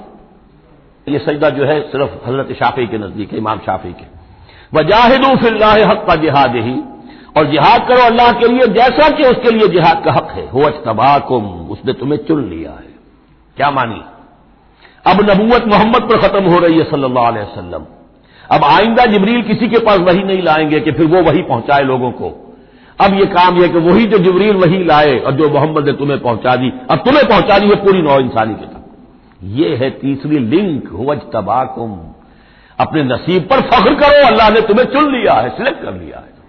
یہ بالکل وہی مضمون اب آ گیا جو سورہ بقرہ میں آیا تھا، وَكَذَلِكَ جَعَلْنَاكُمْ أُمَّةً وَسَطًا لِتَكُونُوا شُهَدَاءَ عَلَى النَّاسِ وَيَكُونَ الرَّسُولُ عَلَيْكُمْ شَهِيدًا، وہی مضمون آ رہا ہے، هُوَ اجْتَبَاكُمْ وَمَا جَعَلَ عَلَيْكُمْ فِي الدِّينِ مِنْ حَرَجٍ، اور تمہارے لیے تو ہم نے دین کے اندر کوئی تنگی رکھی ہی نہیں، ملت ابیکم ابراہیم، یہ تمہارے جد ابراہیم ہی کی ملت ہے، هُوَ سَمَّاكُمُ الْمُسْلِمِينَ، اسی نے تمہارا نام مسلم رکھا ہے، اللہ نے تمہیں مسلم کا خطاب دیا ہے، حضرت ابراہیم نے بھی یہی کہا تھا، ربنا وجعلنا مسلمین لک ومن ذریتنا امۃ مسلمۃ لک، ہماری امت میں سے بھی ایک امت مسلمہ اٹھائی ہو، من قبل وفی ھذا، اس سے پہلے بھی اور اس میں بھی، لیکون الرسول شہیدا علیکم وتکونوا شہداء علی الناس، وہی مضمون جو سورہ بقرہ میں تھا، وکذالک جعلناکم امۃ وسطا لتکونوا شہداء علی الناس ویکون الرسول علیکم شہیدا۔ فرق کیا ہے؟ وہاں پہلے امت کا ذکر ہے پھر رسول کا ذکر، یہاں پہلے رسول کا ذکر ہے پھر امت کا ذکر، لِيَكُونَ الرَّسُولُ شَهِيدًا عَلَيْكُمْ وَتَكُونُوا شُهَدَاءَ عَلَى النَّاسِ فَأَقِيمُوا الصَّلَاةَ، بس اس کو اپنی پوری طرح سمجھنے کے بعد اب بسم اللہ کرو، قدم آگے بڑھاؤ، تو سب سے پہلے قدم کہاں بڑھاؤ گے؟ فَأَقِيمُوا الصَّلَاةَ وَآتُوا الزَّكَاةَ، نماز قائم کرو، زکوٰۃ ادا کرو، وَاعْتَصِمُوا بِاللَّهِ، اور اللہ کے ساتھ چمٹ جاؤ، اللہ کے دامن سے وابستہ ہو جاؤ، هُوَ مَوْلَاكُمْ، وہ تمہارا مولا ہے، مددگار ہے، پشت پناہ ہے، حمایتی ہے، فَنِعْمَ الْمَوْلَىٰ وَنِعْمَ النَّصِيرُ، کیا ہی اچھا ہے حمایتی اور کیا ہی اچھا ہے مددگار۔ بارک اللہ لی ولکم فی القرآن العظیم ونفعنی وإیاکم بالآیات والذکر الحکیم۔